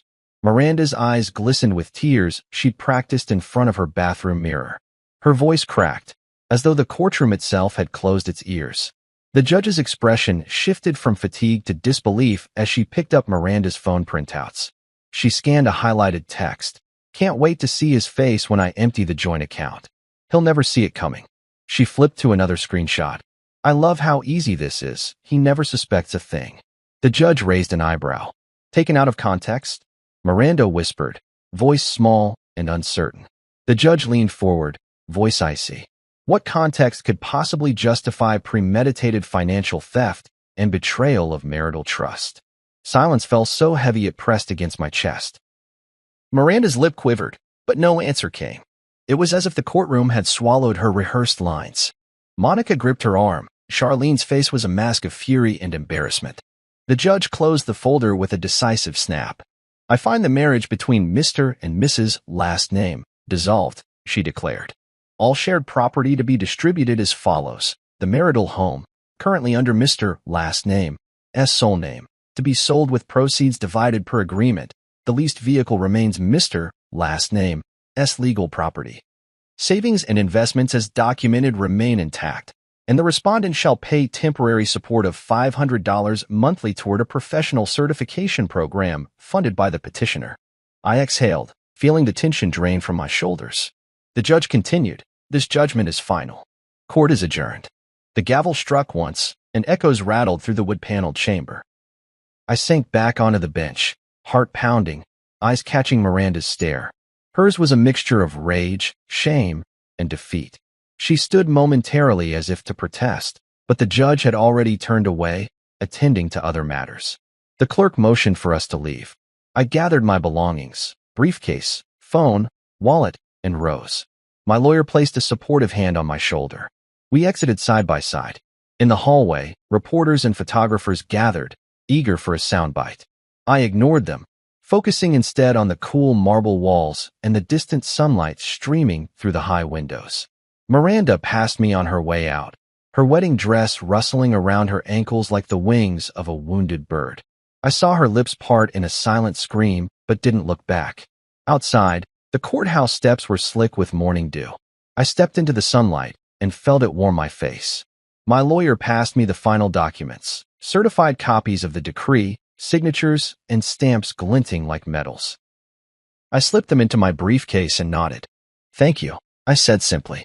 He offered a small, respectful smile and melted into the bustling crowd. I walked down the steps, each stride lighter than the last. The neighborhood traffic hummed as if nothing had happened, but I felt the world tilted subtly. The chapter of my life with Miranda closed. The page turned. I hailed a cab and told the driver to head downtown. As we pulled away from the courthouse, I watched Miranda's retreating figure fade among the pedestrians. She was already invisible, her white dress stained by black-hearted intent. Later that afternoon, I stood before my bank manager to finalize the sale of the house. We discussed listing price, market trends, legal fees. The contract was signed within hours. I arranged to transfer the car title into my name and watched the clerk stamp approved on the application. At my attorney's office, I reviewed the final settlement, numbers neat and unambiguous. House sale at a $75,000 profit, car fully mine, savings untouched, and a modest monthly support payment from Miranda. I signed with a sense of completion. Walking out into the late afternoon sun, I felt a serene confidence washing over me. The world was wide open again. I breathed deeply, tasted freedom. Behind me lay a courtroom drama that ended not in melodrama, but in legal clarity and personal closure.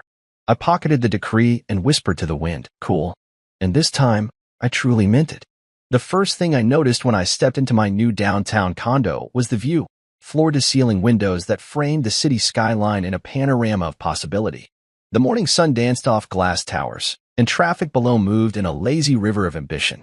I set my briefcase on the sleek marble countertop and ran my fingers along its cool surface. This space was mine, truly mine, untainted by betrayal or obligation. I'd signed the lease weeks ago, but today it felt real. Today, it felt like freedom. I headed to the kitchen, where a single, pristine coffee mug sat waiting. On its side, in Janelle's neat handwriting, it read, "Definitely not Jeremy." I smiled, the words warming me more than the coffee ever could. I opened the cabinet and found a mismatched collection of mugs, gifts from friends, souvenirs from trips, remnants of past routines. I selected one emblazoned with a skyline sketch of Lagos, a nod to home, and filled it with water. The kettle's whistle was a familiar awakening, but this time, there was no dread waiting at the other end. As the coffee brewed, I placed my wedding certificate, the divorce decree, and a framed print of that Vegas chapel side by side on the dining table. The Vegas certificate hung on my former lawyer's office wall under a plaque that read, "Case closed." Cool, but here, in my own space, it served as a reminder of how far I'd come. The divorce decree, crisp and official, declared my autonomy. Together, they formed a deliberate altar to my own resilience. I poured the coffee, black and strong, and lifted the mug to my lips. The first sip was bitter, then smooth, like a promise kept. I settled into the plush armchair by the window, mug in hand, and watched the city wake. People hustled along sidewalks, delivery trucks maneuvered through alleyways, and a street musician played chords that echoed up to my floor.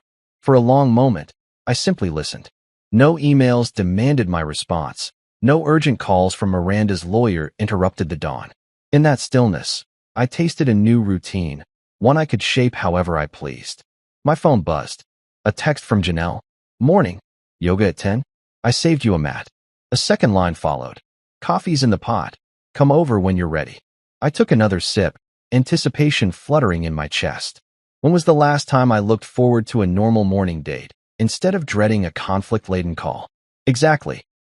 I set the mug down and logged onto my laptop to finalize a podcast outline I'd been sketching for weeks. The divorce had opened not just my personal life, but my creative life. Topics ranged from navigating betrayal to rebuilding trust, and I felt a spark of purpose reignite. At 9:30, I packed my yoga bag with a change of clothes and clipped the podcast notes onto a clipboard. I flicked off the lights, locked the door with a satisfying thrum, and headed downstairs. The lobby's polished floors reflected my image back to me, a man standing straighter than he ever had before. I rode the elevator with a neighbor who smiled and nodded in friendly recognition. There was no whisper campaign here, just polite hellos and the faint scent of fresh paint. Janelle met me in the courtyard, mat in hand, and an encouraging grin on her face. The morning air was crisp, and dew clung to the grass like diamonds. We found a spot beneath a young oak tree and unrolled our mats side by side. She slipped her arm through mine and whispered, "Ready for a fresh start?" I nodded, feeling the tenderness in her gesture. We moved through poses: warrior, downward dog, tree, each flow a metaphor for balance and strength. My breath synchronized with hers, and for the first time in months, I felt something lighter than relief: hope. After yoga, we strolled to the cafe at the corner, where the barista greeted me by name. My regular order, a double espresso with almond milk, arrived before I even could order. I handed him the Lego Skyline mug, already worn and chipped, and asked him to fill it. He chuckled and said, "Bringing your own? You must really like it." I shrugged, feeling a quiet pride in consistency.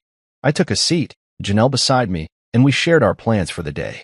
She told me about an upcoming fitness workshop she was leading, and I outlined my podcast launch timeline. Our laughter filled the small space, as rich and warm as the coffee itself. When I returned to the condo in the afternoon, the emptiness welcomed me like a blank page. I opened a window and let a breeze riffle the papers on my desk. I sat down and began drafting the first episode script, weaving in lessons I'd learned: the utility of boundaries, the power of evidence, the necessity of letting go.